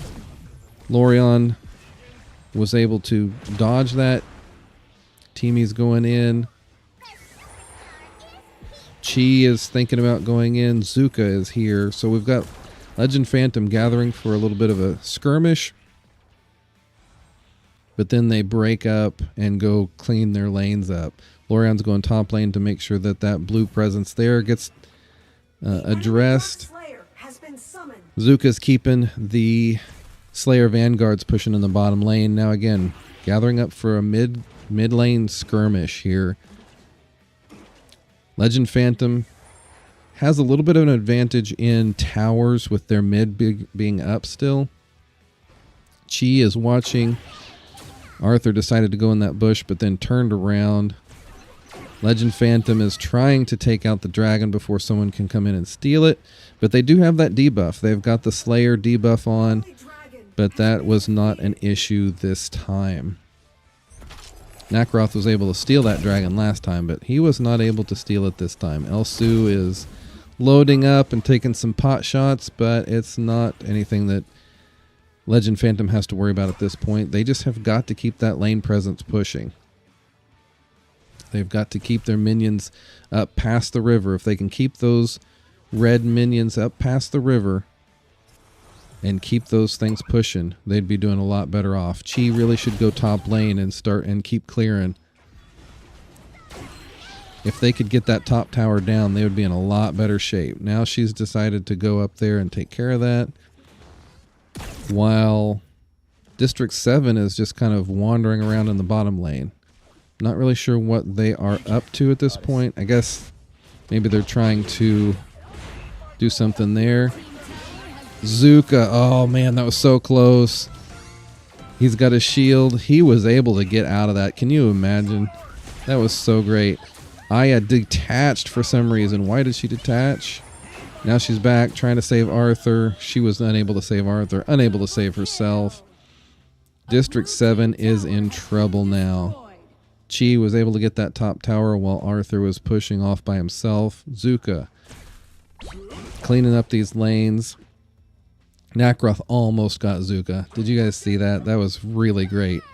But Yenna's takes out Lorion. But Teamy takes out Yenna. So trade there. 4 kills to 12. 3 down on District 7. 1 down on Legend Phantom. Legend Phantom seems to have a good handle on this game if they can just keep it going. Zuka took the Slayer on his own. The team did not have to pull back and help him with that. So Zuka's pretty ramped up. He was able to take that, even though it's the pre-15-minute Slayer. He was still able to take it out on his own. Lorion's back. Aya and Arthur are doing their thing. Elsu just doesn't have enough damage on his own. He's just, I mean, he does have a ton of damage, but it's just not enough. Even that hit on Tiri, excuse me, only took about a quarter of her health. He really needs to get ramped up a little bit more.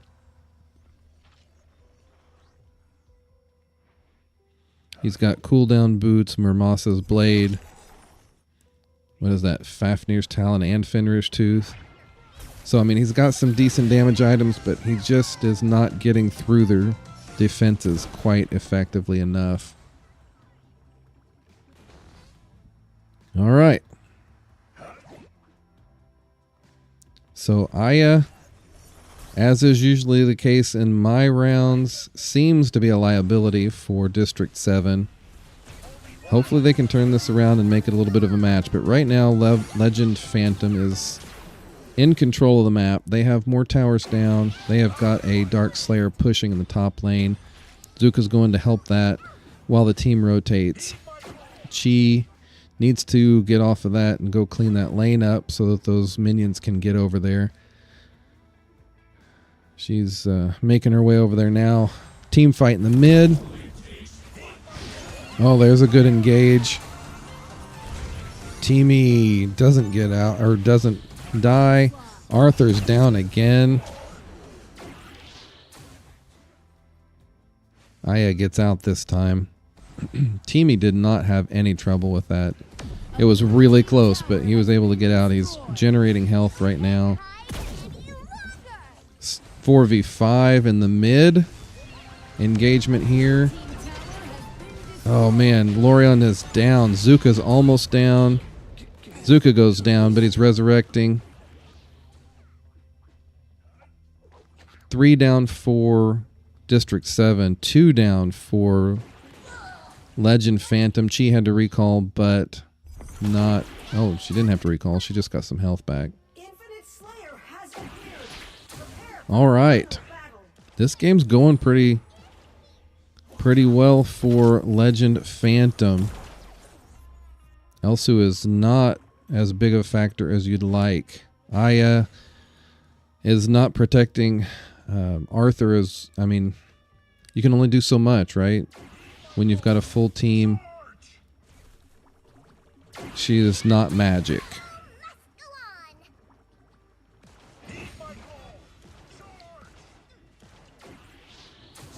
Six kills to 15.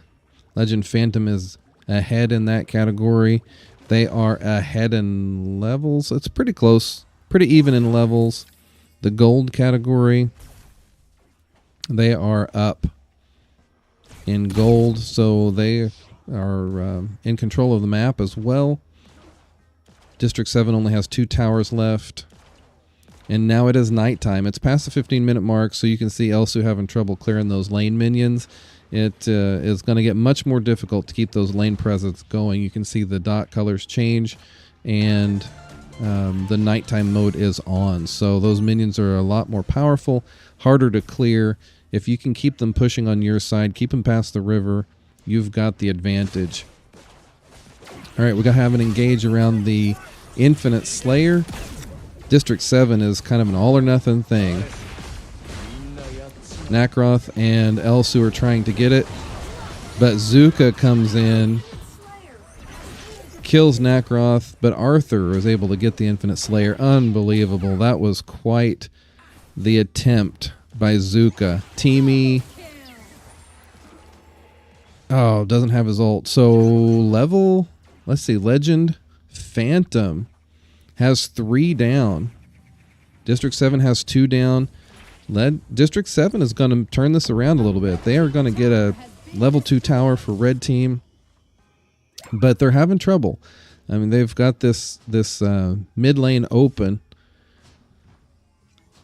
that's going to continue to cause them trouble. Zuka took out Elsu and Aya. I zoomed back to watch Yenna defend, and it looks like Elsu and Aya were trying to take down a tower and keep that pushing. They were unable to do so. Now we have, here we go, we've got a Slayer Vanguard taking out this bottom tower. Are they just going to let that fall while they fight in mid? Legend Phantom is having trouble here. Teamy took out Arthur. Oh, another 3 down. Arthur tried to take on the entire team. They swarmed in the mid. Legend Phantom just ignored that tower. They were going for the win. If they can get these team wipes, they will just take over. Nakaroth is trying to get away, but he might do it. That was a great effort by Tiri. Great effort by Tiri trying to find him. Now they're going back to defend. Red team is in trouble. District 7 has done a fantastic job of turning this around. Legend Phantom thought they were just going to push up mid and do a team wipe and get this game over with. District 7 has instead a different plan. They are pushing in these minions, these Dark Time minions. They're hard to clear. They are keeping that lane presence decidedly on their side. Lorian goes, let's see, Lorian takes out Elsu. Chi is recalling.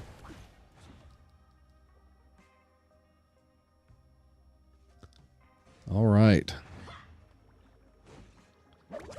45 seconds to another Slayer. Legend Phantom is gathered in the mid. They're trying to run as 5. Nakaroth and Aya. Are they going to get caught? Is Nakaroth's movement ability going to keep him alive? Is Aya going to be able to keep him alive? No. Nakaroth goes down. Aya is unstoppable. Chi's recalling. She's not going to have any trouble. Aya goes down. Another shift in this match. Legend Phantom is able to stave off that push by District 7. District 7 is down 2 players. 3 players up against 5. So they just need to fall back and start protecting. This, it's hard to let yourself do that, especially considering the time of night that you're in. Lane presences are hard to come by. Arthur flickers away. Let's see, Yenna. She was trying to do something, but she was unsuccessful. Resurrection was not able to save her. Looks like Legend Phantom is going to get this Infinite Slayer and have the advantage on their side this time. We're down. Each team only has 2 lanes left. They each have a tower down, but it's in different lanes. So we'll see how that works to their advantage. All of the minions are meeting in the mid. Nobody has pushed past the river at this point. Pretty evenly matched. All players are up except for Yenna. She is still recalling or reviving. We have got Teamy pushing Aya on Arthur's shoulders. Hopefully they can keep that alive. Nakaroth is doing some off laning, but he is going to go back. He's decided that this was a bad move, and he's going to go back trying to defend. This team wipe is not looking good for District 7, though. Legend Phantom is trying to push, but oh man, Nakaroth is doing some work. Aya is in. 4 down for Legend Phantom. 5 down for Legend Phantom. Oh, they let Lorion go. They did not see that he was resurrecting, and they lost a good opportunity right there to get a full team wipe. Yenna and Nacroth are up. Lorion is trying to recall. Nacroth will not get him. Boy, Lorion's slow, isn't he? All right, so 10 seconds to recall. Nacroth is trying to take advantage of this lane at presence right here. Yenna is with him. If Lorion can hold him off, 3 more seconds. Oh, Lorion goes in. All right, Legend Phantom is back. No harm, no foul on that team wipe. Okay, so both teams have all of their players back on the map. District 7 has a little bit of an advantage with their super minions pushing up into the base. But those will get taken care of, and then they will be able to recall and get back. Yenna is clearing that. Nacroth keeps this going. If Nacroth can keep that going, and he has got quite a bit of mobility, so he can still keep that lane pushed and make it back to any team fights that will evolve around him. Elsu is taking pot shots at people. Aya and Arthur are hanging out in a bush, clearing these lanes. The lane presence is decidedly an advantage of District 7 at this point, even though Legend Phantom is ahead in the kill ratios. All of the heroes are level 15. Gold is pretty much even at this point. Everybody's maxed out or near maxed out in their equipment. Chi was coming up. Yenna was right there. I don't know if Chi knew if Yenna was there. Nacroth is coming in. Yenna is in. Chi might be in trouble here. Untargetable for a second. She flickers out. Tries to get away, but there is more teammates for Legend Phantom than there are teammates for District 7. Chi goes down.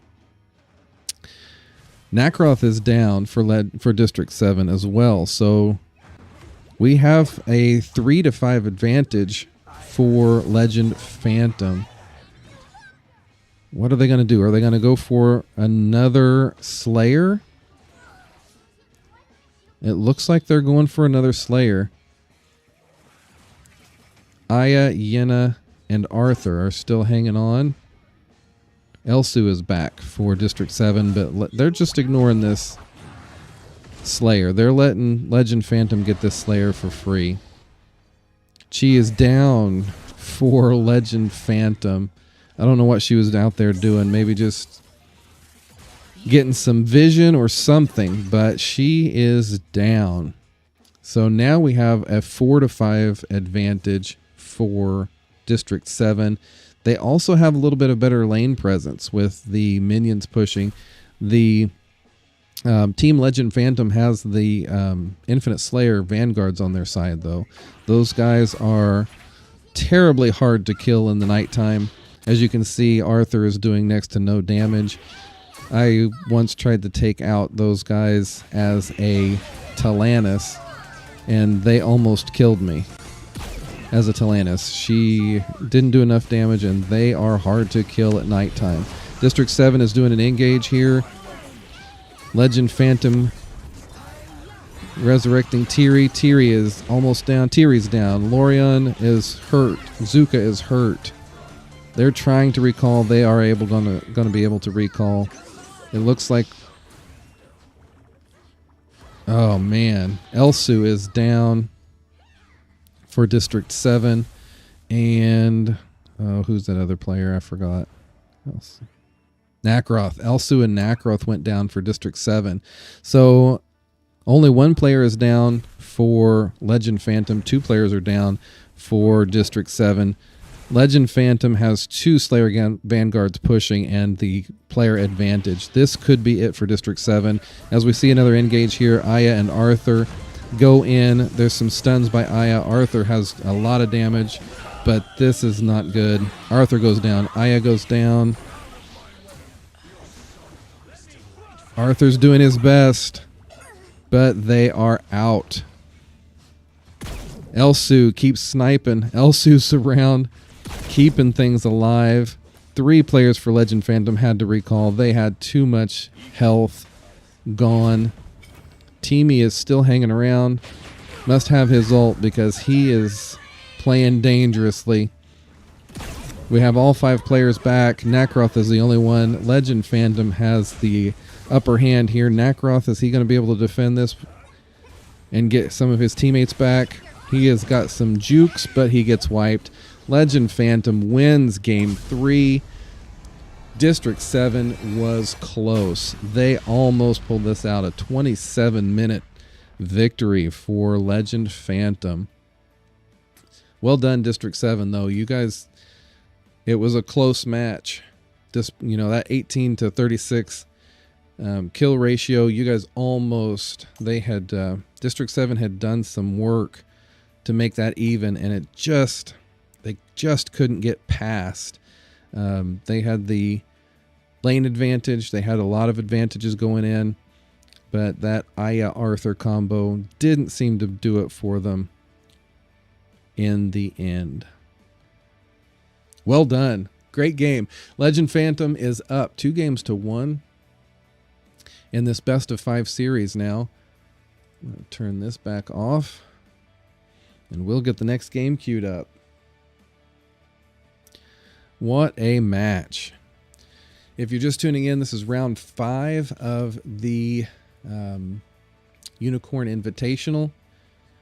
This is the first match in the losers bracket as they fight their way back into the grand finale. Legend Phantom versus District 7. And with Legend Phantom having a 2-1 victory lead at this point in time. Best of 5 series, so one more win could get secure Legend Phantom the victory of this round and ensure that they move on into the next round, the next level, trying to get back into that grand finale spot. All right, 2-minute break. I am going to take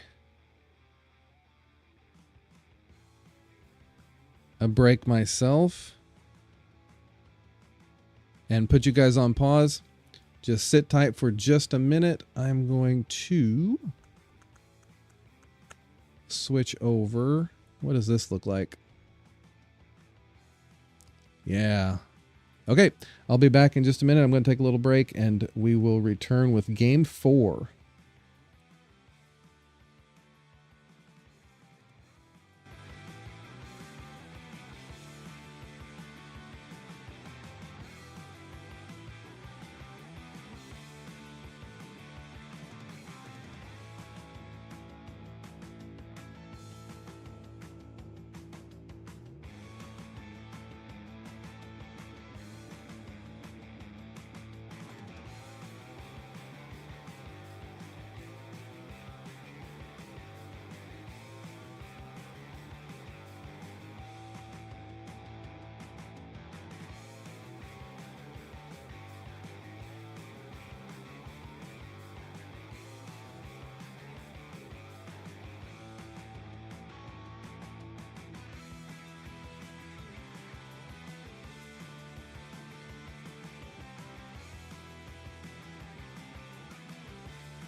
And we're back.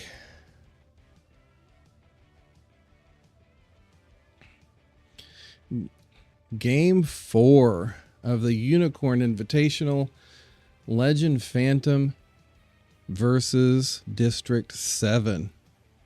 Interesting bands here in this game 4. Legend Phantom is up 2-1 over District 7. Florentino and Krizik's banned for Legend Phantom. Baldum and Aya banned for District 7. After that last game with District 7 playing Aya, I don't know if they should waste a ban on that hero. She doesn't seem to be performing very well in this higher elo game mode. So we'll see how it plays out. What is the first pick going to be for Legend Phantom? Liliana in the mid. First time we've seen Liliana tonight. And she'll be going up against a Crixie for District 7. This should be a great match. Liliana, that mage assassin, fast and deadly.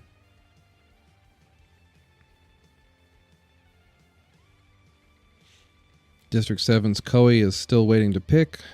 We'll see who their next pick is.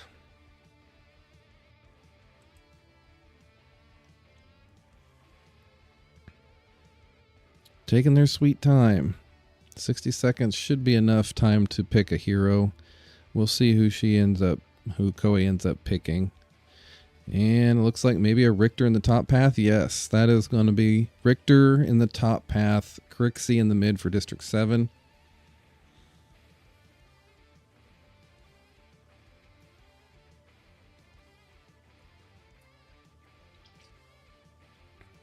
Keep my coffee going. That's an interesting point. They've been banning Chognar and Thane. The first 3 games all banned Chognar and Thane. Is Legend Phantom going to make them pay for not banning one of those heroes? Yiboneth is a great pick.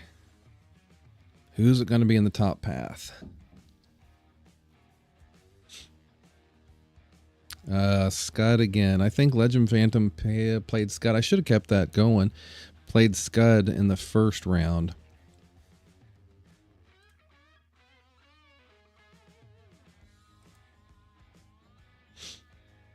Against a Valheim. Yeah, this is similar to what happened in the first round. Valheim versus Scud.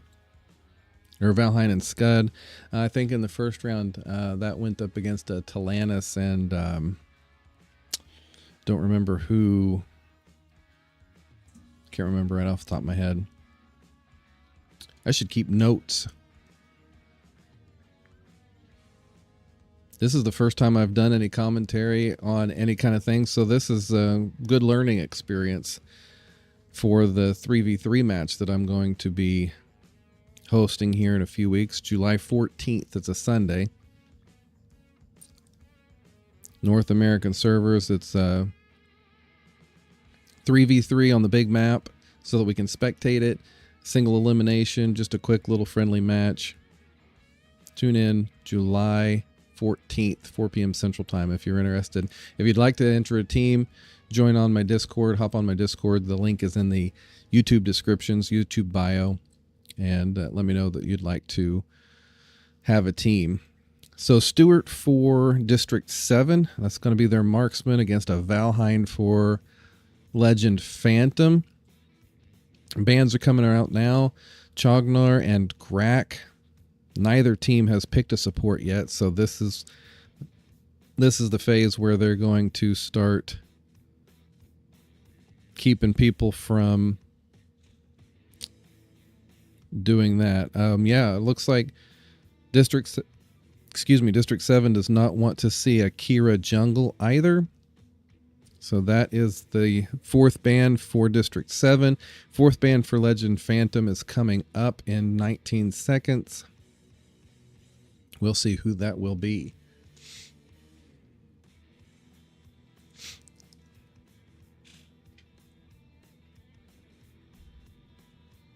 Final ban. Is that Wonder Woman or Yenna? Can't quite tell. Either way, looks like Wonder Woman.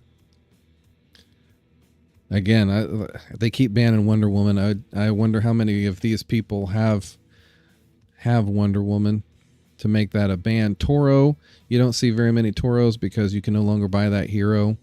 That might be an interesting pick. For District 7, they are bouncing around between some pretty decent supports. Xennial seems to be where they're landing. Well, Neon, Creshed.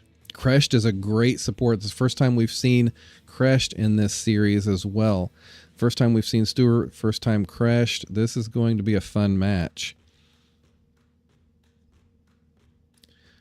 District 7 seems to have the better lineup at this point in time. Let's see who the last picks for Legend Phantom are. Elendor in the jungle. Elendor's got a lot of mobility. Cricknack also.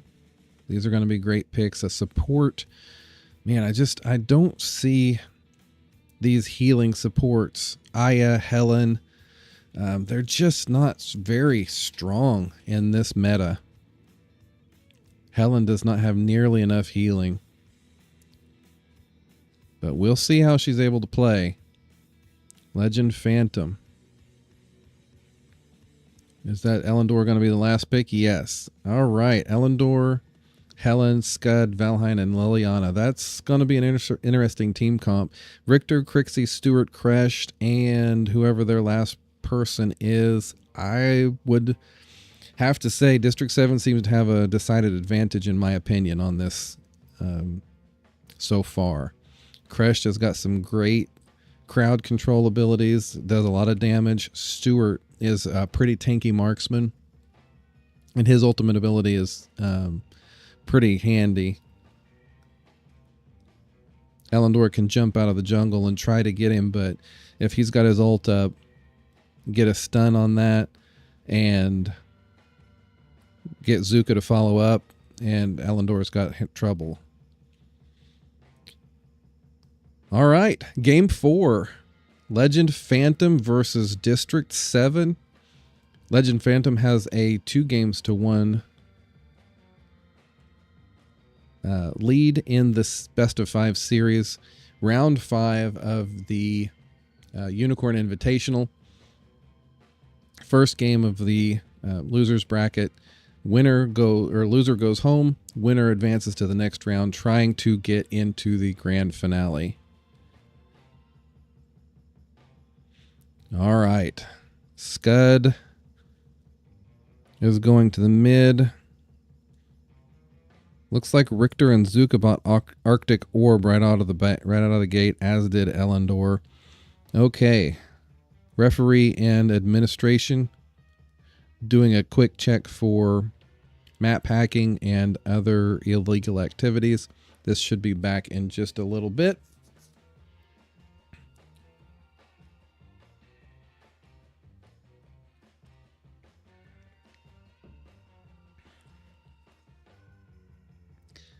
Once this gets resumed, this will be the very beginning of Game 4. 2-1 advantage for Legend Phantom. District 7 has a pretty decent chance to even up the series, though. They seem to have a pretty good team comp. Let's see if they're able to take advantage of it. All right, Scud flashed mid for a little bit. We have got 5 in the mid for Legend Phantom, 3 in the mid for District 7. Legend Phantom is going for an invade. Elendor is not going to be able to... I don't know, did he get his buff? He got his buff. That was uneventful for Legend Phantom. Scud is in trouble. Crixie's actually in trouble. I don't think Scud's gonna get her, though. Yep. Liliana, that assassin, was able to take first blood. District 7. No, Legend Phantom has first blood. Stewart's in the bottom lane, just taking some jungle, trying to get his level 4. He's not got a lot of influence in the match until he gets level 4. And actually, it's level 7 or 8. Level 2 of his ultimate ability is a much better place to be for Stewart. The cooldown is pretty high in these early games. I believe it's 35 seconds for his ultimate ability cooldown, but get a few. Once he gets to level 3, that cooldown gets down to about 12 seconds, and it is a fantastic ability to have in your pocket. All right, the Dragon and Slayer are on the battlefield here. Legend Phantom is trying to just wipe the dragon real quick. District 7 has 4. It's 4 on 4. District 7 was able to steal that away. Legend Phantom was trying to just wipe it, but was unable to, and Zuka with the punish was able to take it. Elendor was not able to use his punish. All right, now we got Creshed with the CC, Crixie with the ult, and we got a lane wipe for District 7. That was a great move. Elendor goes down in his own jungle. Richter, I missed that. Richter took that. Excuse me. A lot happening. A big map. A lot happening in these early games. Richter is trying to recall without Scud finding him, but Scud found him. Now he's just toying with him. He's not too worried about Scud. And Zuka's right there. If he finds out, he can go in and change the tide of this. Oh, man. Oh, Scud got away. Richter gets out unharmed. Valheim goes down in the bottom lane. So District 7 has a little bit better team comp, except that was a bad choice by Richter. He goes under tower trying to get Scud. Dies to the tower. That was not a good move by Richter. Gave him a free kill there. Legend Phantom is going for the Slayer. Looks like District 7 is just letting him. Zuka had no interest in trying to compete for that. Slayer gets defeated. Crixie is in the bottom lane, camping out. Looks like she is trying to get... Yeah, she's got Valheim's number and Helen's number. I would think they can dive that. Yes, they do. Liliana is going to try to defend this a little bit. It is past the 4-minute mark, though, so that tower is most likely gone. Liliana, is she going to survive this? No, Crashed gets her, and they get the tower. That was a good play by District 7. And they have the kill advantage and the tower advantage. Looks like they have got a level advantage and a little bit of a gold advantage at this point. Zuka dives in. He gets stunned under tower. He has no chance. There is Stewart's ult. That wasn't... let's see. That wasn't Zuka. Let's see. Who was that? Elendor? No, that was... Oh, Scud. Scud went... I don't know what just happened, honestly. Scud went down, trying to hide under his own tower, but they didn't allow that to happen. Stewart takes out the dragon. He is now level 8 to Valheim's level 6. They are in trouble. They're down a tower. Legend Phantom is in trouble. This game is going poorly for them at this point in time. They're trying to regroup, trying to protect their jungle, letting Elendor get some levels. Crixie comes in, though. She does not take that buff. Elendor is able to get the buff. But they're in defense mode now. Legend Phantom is just in defense mode, trying to protect their towers and trying to protect their ability to gain levels and gain gold. Scud is here. Liliana's trying to protect. Crixie has a little bit more range. Liliana has more mobility. But Crixie's ult is pretty punishing. We have Zuka and Scud in this top lane. District 7 has another tower down. They have 4 towers. 4 Legend Phantom towers down. 5 Legend Phantom towers down. And they are just running through Legend Phantom now. Here comes Crashed. Oh, he's wanting that. He's wanting that kill, but he is not going to get it.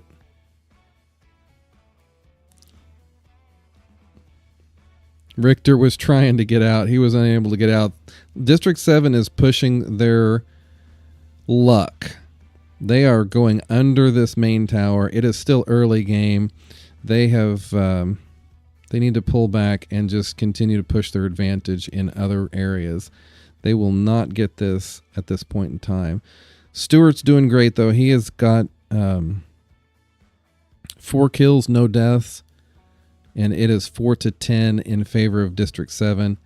We've got a 3-person gank here. Helen has possibly got trouble if she was trying to hang on to that. Scud is here. He's coming in.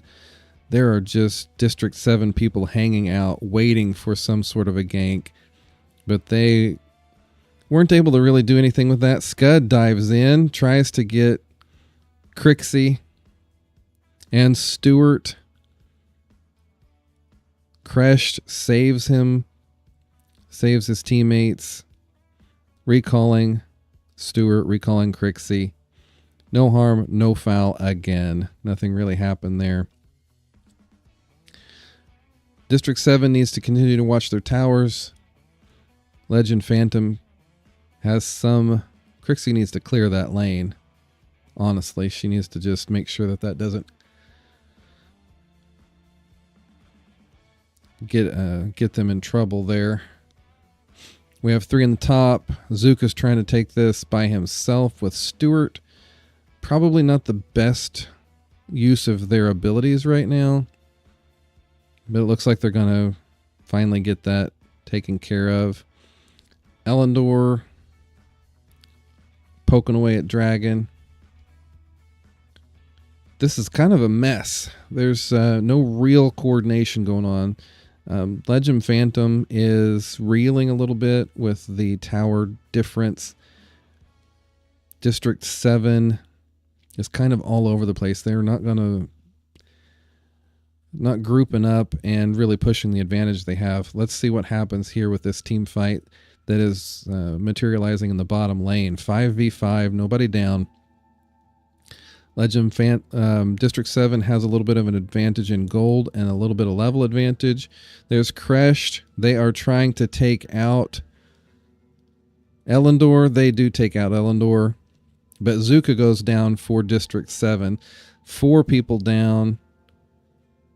And their lane's getting away from them again. See, they are just not taking advantage of this. They're pushing the Darkslayer down a lane that's already open. They really should have pushed that down the top lane and got some more presence. Maybe get another tower. District 7 is being pushed back. Legend Phantom has repelled the advance once again. It's not going to do them any good to have that Darkslayer go down that bottom lane. It's going to be easily defended by a Legend Phantom. So District 7 lost an opportunity to get some presence in another lane. They do have some minions coming in the top here, so maybe they'll get another tower. Legend Phantom is recalling to get that cleared, and Scud easily clears that. It's not time yet to have any trouble from lane minions. And even the DS is going to easily get cleared out. Yeah, that was lost opportunity for District 7. All right, so we've got a 5-man push here, they are going for the dragon. They should not have the debuff. It should be enough times elapsed. They do take the dragon quickly. So now they have the chain lightning from the dragon. And they seem to be running as a bit of a team. Zuka's going to go clear the top lane. Kresht and Richter, Crixie, they're going to keep pressure on the mid. Legend Phantom has lost control of their jungle, so that's the only problem that they have. Looks like we got another pause for some administrative maintenance.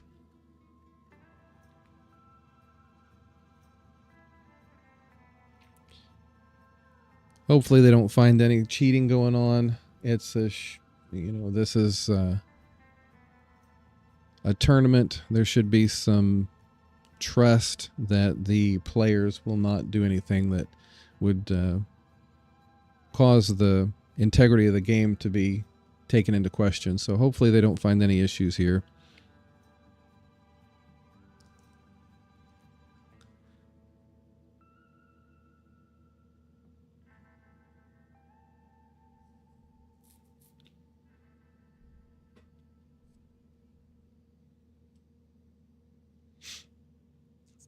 Because right now, District 7 has this game in control. Legend Phantom only has 2 towers. Well, let's see. They have 3 towers left. They have a 2-to-1 advantage in the game, or in this round. And so if District 7 continues to run the way they're running, this will be a 2-to-2 game, 2-to-2 round. And then their final game 5 will be determine who was the winner of round 5. So let's see where this goes from here. All right. Legend Phantom is staying as a pack, trying to defend their last tier 2 tower. They are not going to get that, though. Zuka takes that out. Crixie's ult. Stewart's ult. Stewart takes out 2. Crixie takes out 1. Scud is down. 3 down for Legend Phantom. None down for District 7. They are pushing 2 lanes now. And there is not enough. 4 down for Legend Phantom. And District 7 takes game 4 in 12 minutes. Wire-to-wire victory for District 7. They had a much better team comp. And we go to a deciding game 5. What a series. This was a great round. 2 excellent teams playing for their tournament lives. Let me switch back, turn this off, and we will get the final game queued up.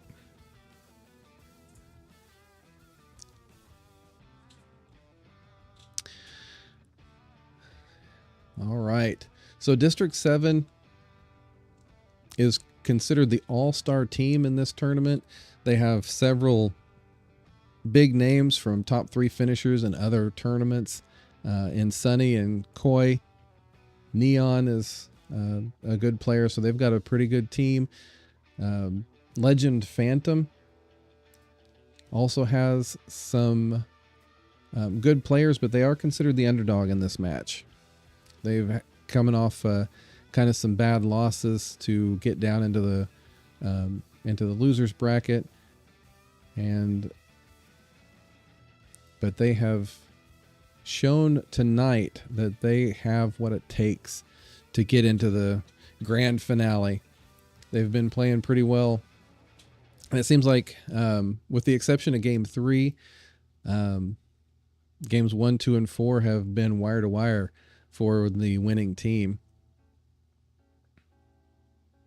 Final game is getting queued up.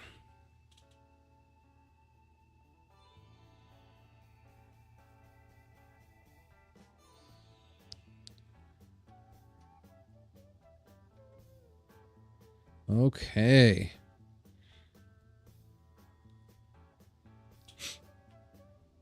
Final game of this round 5.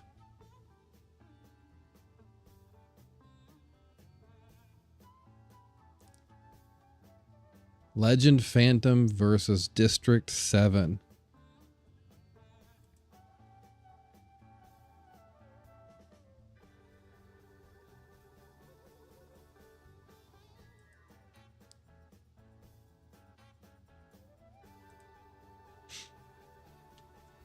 Unicorn Invitational, and here we are. The pick ban is coming up. District 7 versus Legend Phantom. Final game, round 5, best of 3. Or best of 5, excuse me. Both teams have won 2 games. This is the deciding game. Loser goes home, winner advances to the next round, trying to get into the grand finale of this Unicorn Invitational.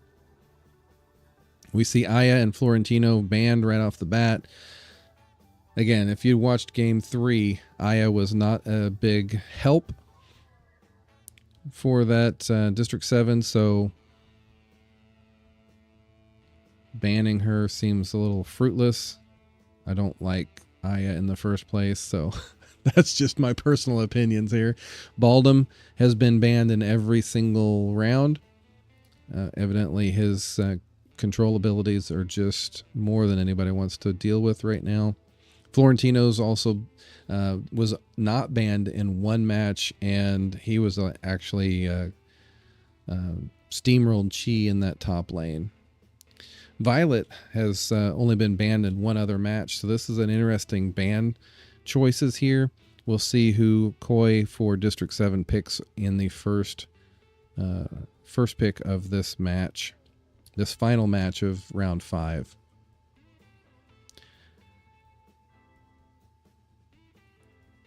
This has been a best of 5 series. Both teams have won 2 games. District 7 had the a big advantage. They did a much better job drafting in the last game 4, which got them up to be able to tie Legend Phantom at 2 games apiece. Legend Phantom played Liliana last match, so it's interesting to see District 7 pick Liliana. Maybe they're trying to show that they have got better skills with Liliana. It'll be interesting to see how Legend Phantom counteracts that pick.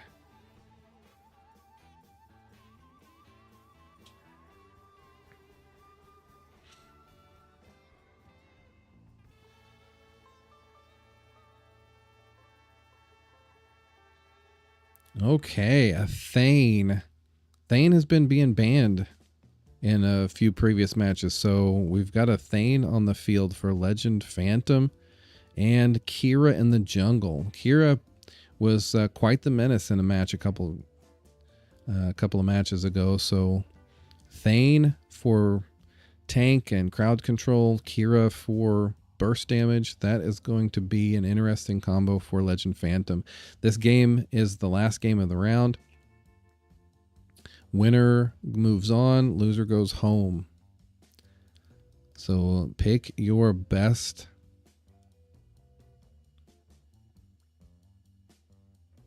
Now's the time.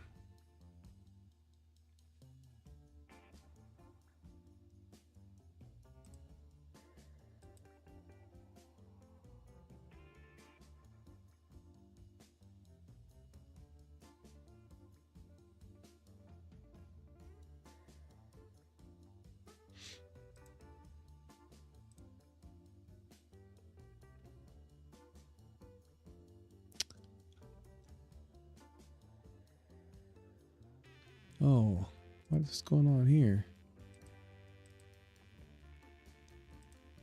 Interesting.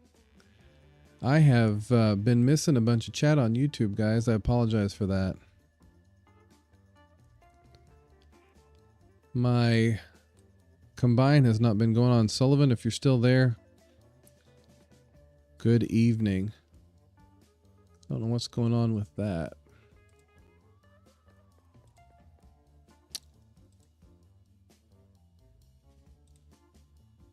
I've been relying on My dashboard, I will not do that anymore. I'm watching the chat now. Apologize, guys. Okay, so Zip. Oh, that's an interesting pick for District 7. Liliana Zip for District 7. Kira Thane and Ignis. That's a great team for Legend Phantom. Hayate for District 7. Yeah, Sky, I don't know. I have been watching. I was wondering why chat wasn't talking to me. I've got this one that combines Twitch and YouTube chat so that I can keep up with both without having to look at two different things, and it just wasn't moving. You and Alex have been really chatting it up, and I'm really sorry that I was not talking to you guys and engaging with you there. That sucks for me as a content creator. I apologize for being uninvolved. Okay, so no marksmen have been picked and marksmen have been banned. Laville and Caffney have been banned. They haven't been played at all. I wonder why they're being banned. Wonder Woman again. Aoi has been banned on the other side because District 7 has not picked their jungler yet either. So let's see who we've got for Legend Phantom. Will they pick the marksman role next? Or are they going to pick their top laner?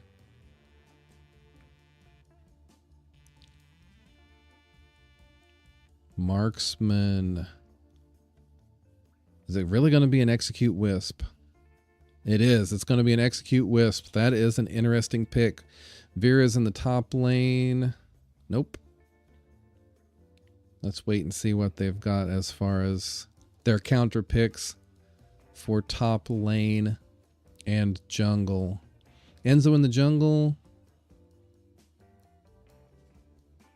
And Omen in the top lane. All right. District 7 has an interesting lineup here. Legend Phantom. Their top lane pick will be the deciding factor here. An Execute Wisp just seems like a weird pick. But maybe she's good against Hayate. I don't know. Ignis is definitely a powerful pick against the Liliana.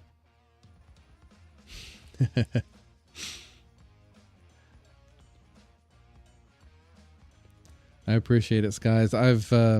It's interesting. I've been trying to, break out my, and he's at the 10, the 5, the 1, touchdown, that sort of thing. But I just don't have a lot of energy in my voice.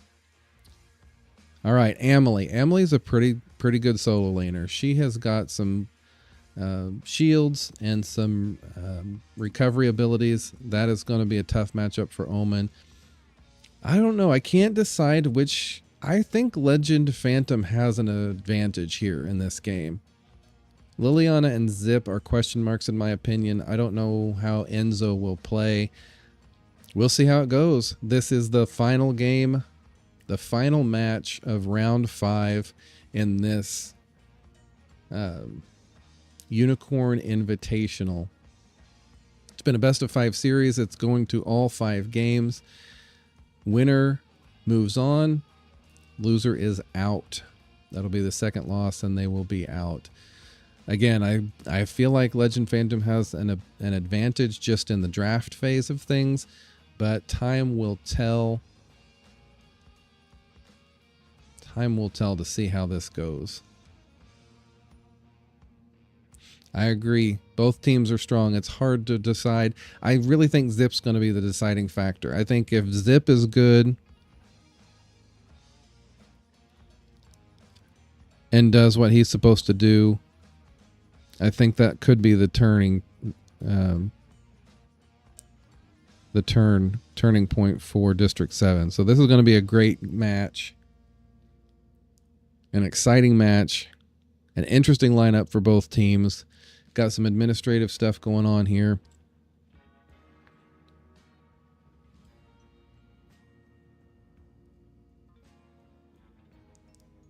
I just realized, guys, I don't have my chat up on the screen either. Probably no real room for it. in this particular layout. Don't want to take up too much room. We've got the Unicorn Invitational there.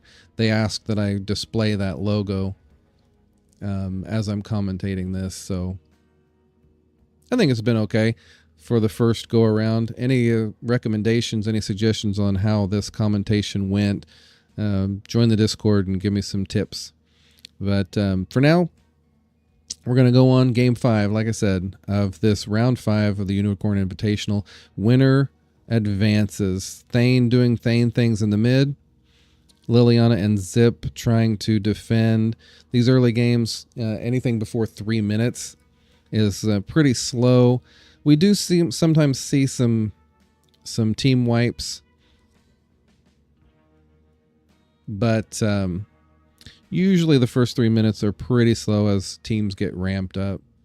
Zoom out in the top right. Oh, yep. Forgot to do that.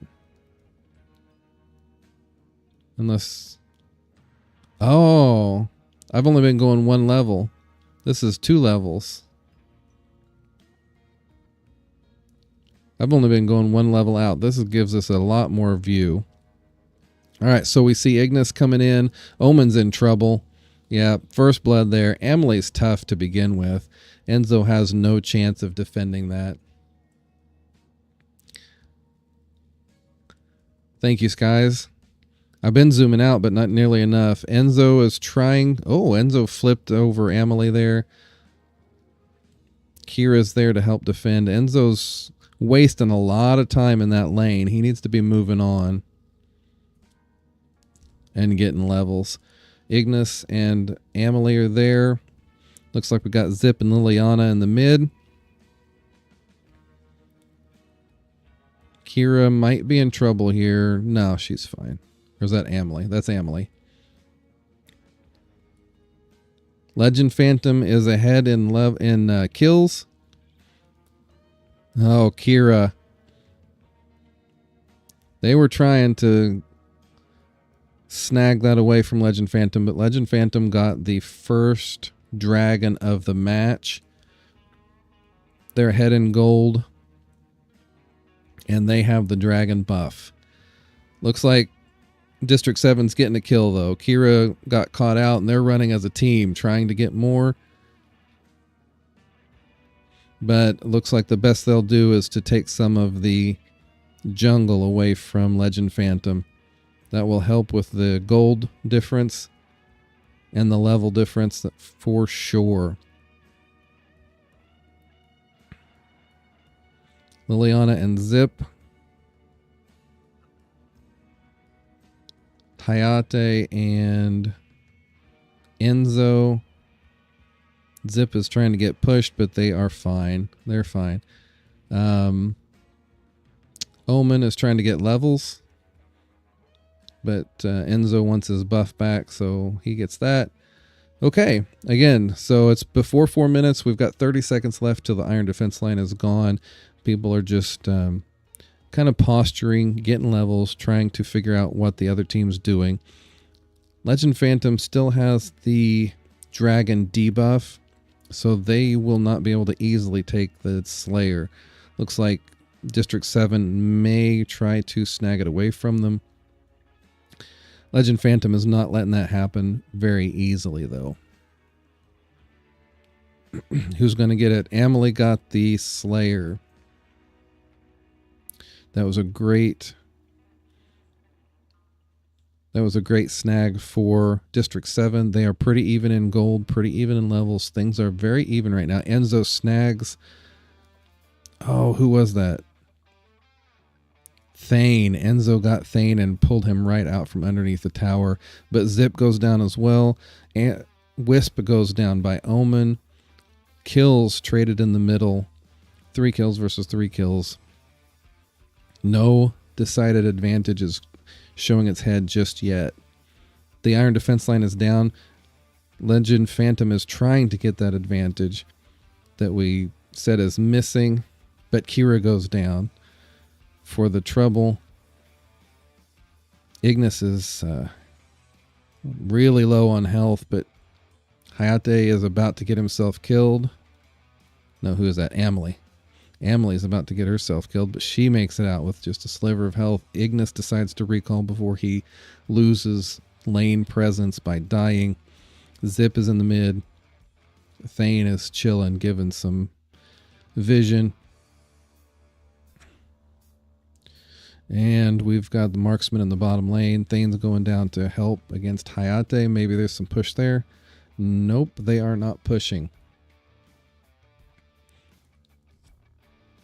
Boy, everybody's just posturing. There's just trying to find the advantage. They can't find the advantage. Omen and Amelie in the top lane. Omen's going under tower. That's probably a bad idea against an Amelie. And Omen gets saved by his team. Amelie's going to die under tower, but Liliana, nope, doesn't pay for it. Are they going to get that tower? No, they're not able to push the tower.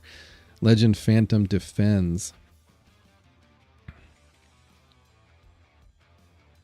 District 7 took that dragon. Hayate just was sneaky in the bottom, taking care of that himself.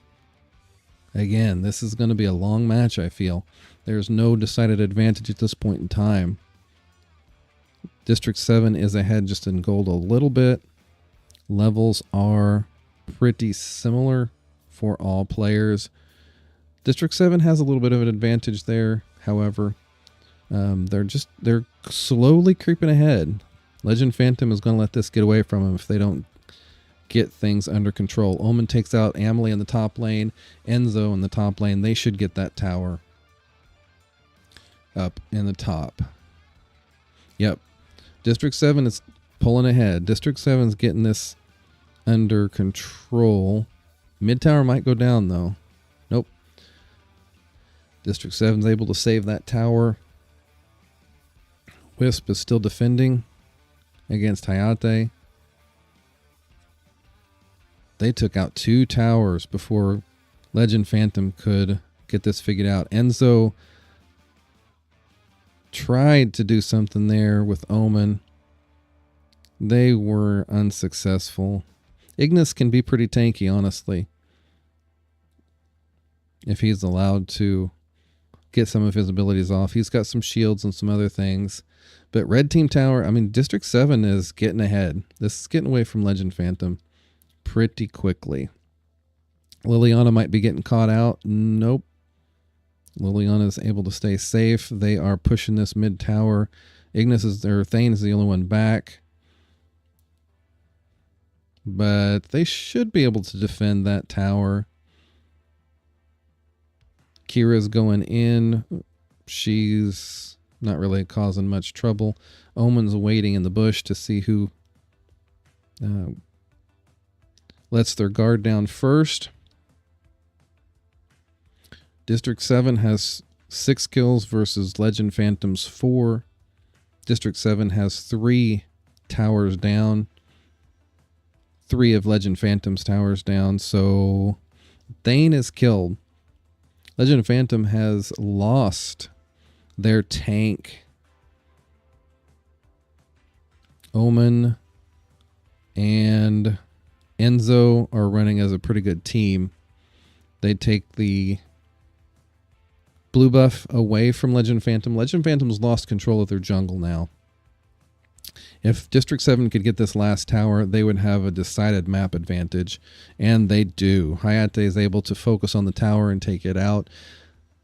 Legend Phantom's in trouble. They have got their first row towers all down. District 7 is going for the dragon, so that will give them the dragon buff. Enzo's going to clear that bottom lane. Legend Phantom is going for the Slayer. So they should get that. I don't think there's going to be much of a challenge here. And they do get the Slayer. So Legend Phantom is able to get the Slayer. That gives them a little bit of an advantage as far as lane presence goes. But District 7 has a gold advantage and a kill advantage. And they have taken another tower out. So Legend Phantom only has 1 tier 2 tower up still. They are being pushed by District 7 pretty hard. District 7 is showing that they have got that championship pedigree. A couple of their players being on a top 3 team in one of the earlier spring tournaments. Legend Phantom came into this as the underdog, but they have done well. They took the first round, or the first game, had a 2-1 advantage, but District 7 was able to tie that up. And now here we are in Game 5. Winner advances. Liliana takes out Kira. And they're still pushing these towers. Enzo goes to get the dragon taken care of, or the Slayer, excuse me, while his teammates continue to advance their lane presence.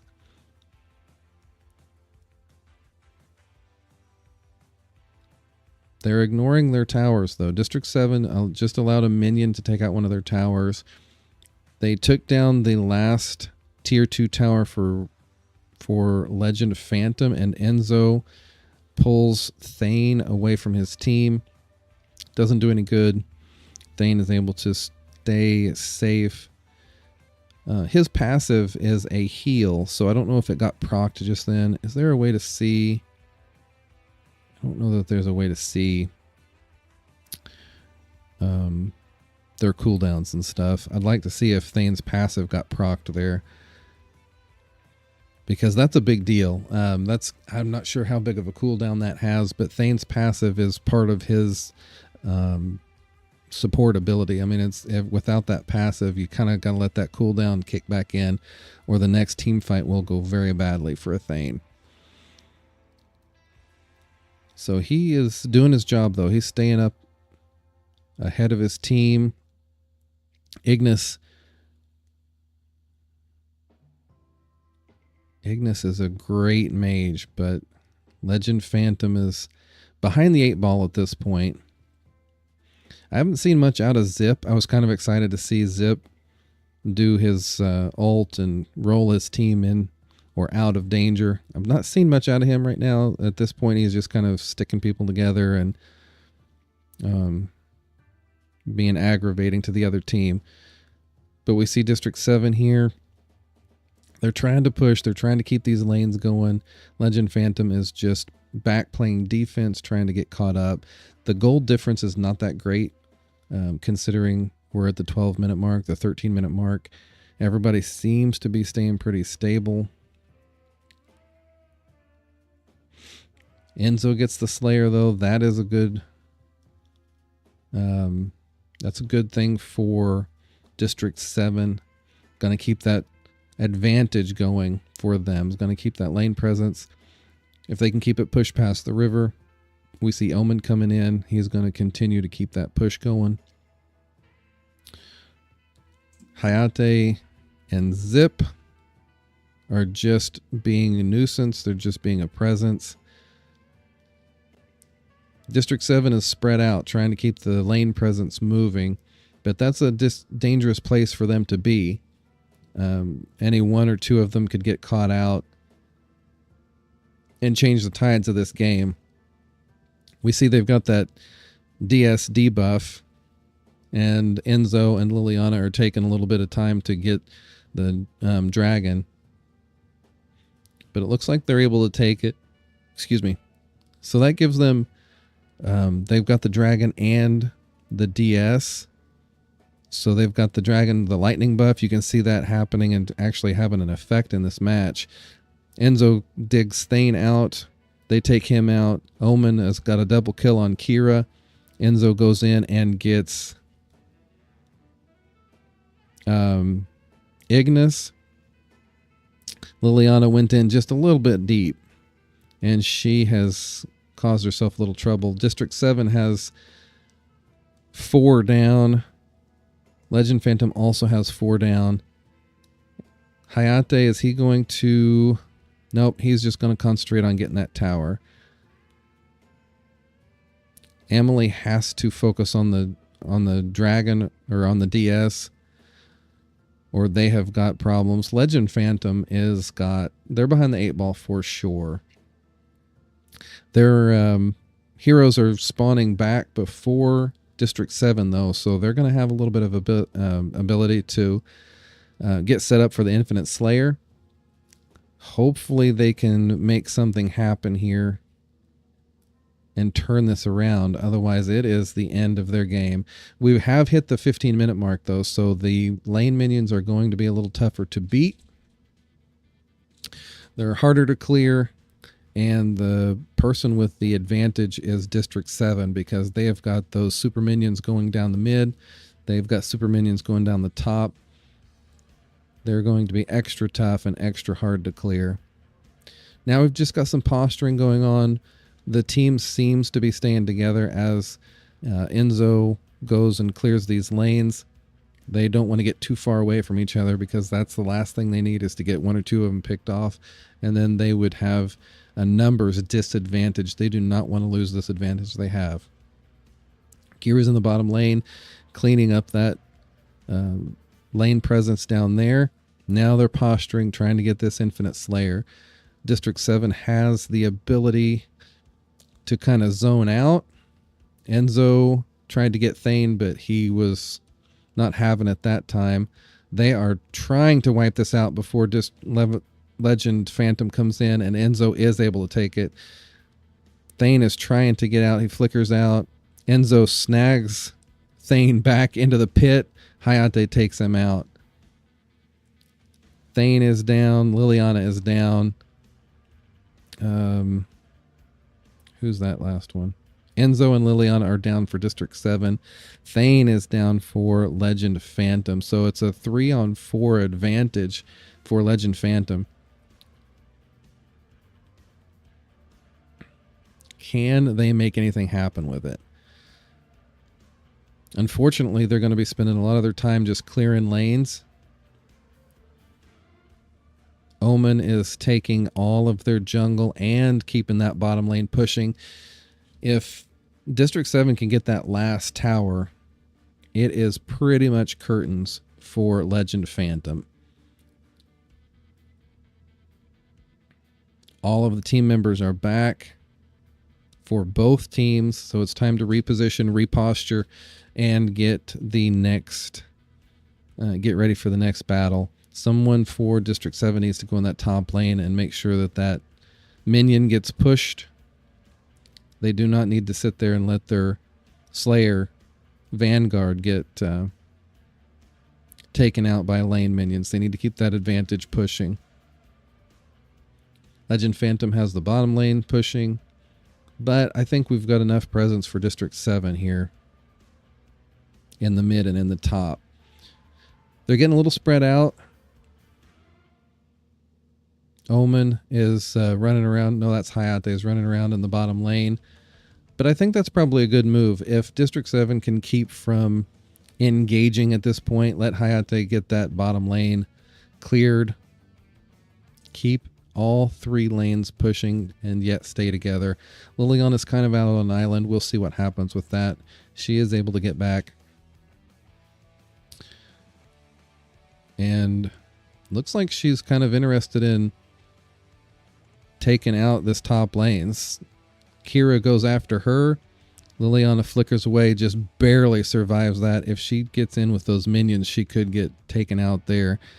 District 7 tried that bottom lane push, but 4 were able to defend without too much trouble. Liliana's recalling.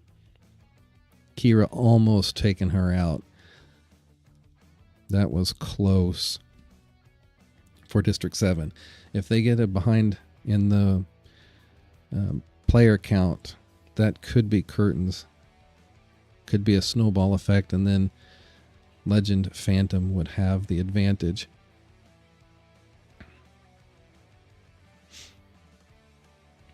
But for now, District 7 maintains the advantage. They're almost identical in gold. Everybody's pretty much max level. Everybody is max level. All right, we got another team fight going in the middle. District 7 is pushing in with their minions.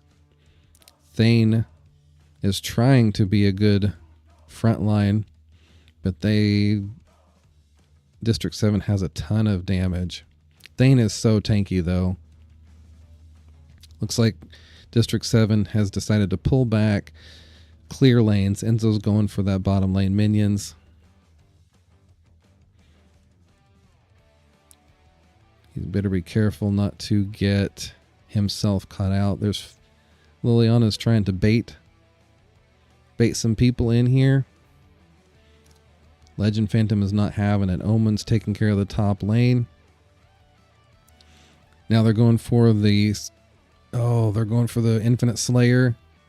Ignis kills Liliana. Ignis gets the Infinite Slayer. Legend Phantom has got the advantage now. 2 down for District 7, none for Legend Phantom. They have got the Infinite Slayer. They have got a team advantage. Omen is trying to take out Kira in the top lane. Does he get Kira? She's resurrecting. He's not paying attention to it.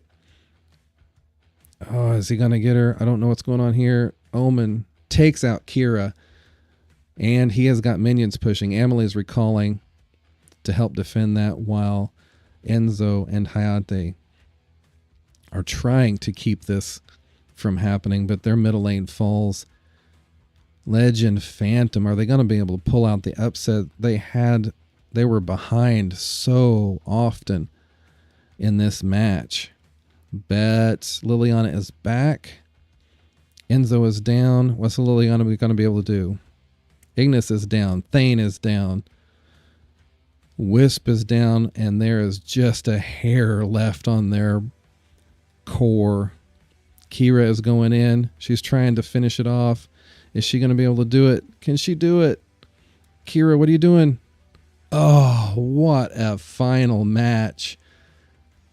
That was a game changer. Legend Phantom pulls out the victory with Kira sneaking in and just hitting the core. If Kira had died there, that could have been the end of it for Legend Phantom. But in the end, she was able to win. What an ending to this 5-game series. Round 5 of the Unicorn Invitational. Legend Phantom upsets District 7. Coming into this match, Legend Phantom was the underdog. And you couldn't, I agree, Skies, you couldn't have had a better Game 5 ending to that match, to that round. Legend Phantom is your winner of round 5. They're moving on in the losers bracket. Unfortunately, District 7, well played, District 7. You guys did fantastic. That was one of the best Game 5s I could have imagined. So well done to everybody involved. Sorry to see you go, District 7. But we will see you in the next event, I'm sure. All right, everybody. That is it. I'm going to turn this off. I really appreciate everybody hanging out and watching these games, seeing the English commentary. I wish I could do all of them. I don't have the time to do all of them. I'm hoping to have the grand finale streamed in this weekend. If you want to watch the rest of the tournament, there is a link in the description of this video on YouTube, and that will take you to the YouTube channel for the Vietnamese commentary that is being streamed. There should be streams every night around 9:30 for the rest of the week until the grand finale this weekend. So, right, that's going to do it for me tonight, guys. I really appreciate you hanging out and watching this with me. Again, congratulations to Legend Phantom for moving on in the Unicorn Invitational. Thanks again as well to the administrative team of Unicorn Invitational for letting me spectate these matches. And it's been a lot of fun. I really appreciate the cooperation and the collaboration so we could work together. All right, everybody, have a good evening. Have a good rest of your night, and I will see you all next time. I'm actually going to be live streaming tomorrow. Watch for some announcements. Probably be doing some streaming in the morning. Definitely at 6 p.m. tomorrow evening will be my normal regular stream. I appreciate the commentary, Skies, or the chat. And I apologize for missing all of yours and Alex's comments in the early matches. It was a shame. You guys looked like you had quite a bit going on, talking about some of the plays and stuff like that. So, okay. All right. Have a good night, everybody. It is getting pretty late, so I'll get some sleep and I'll see y'all in the morning.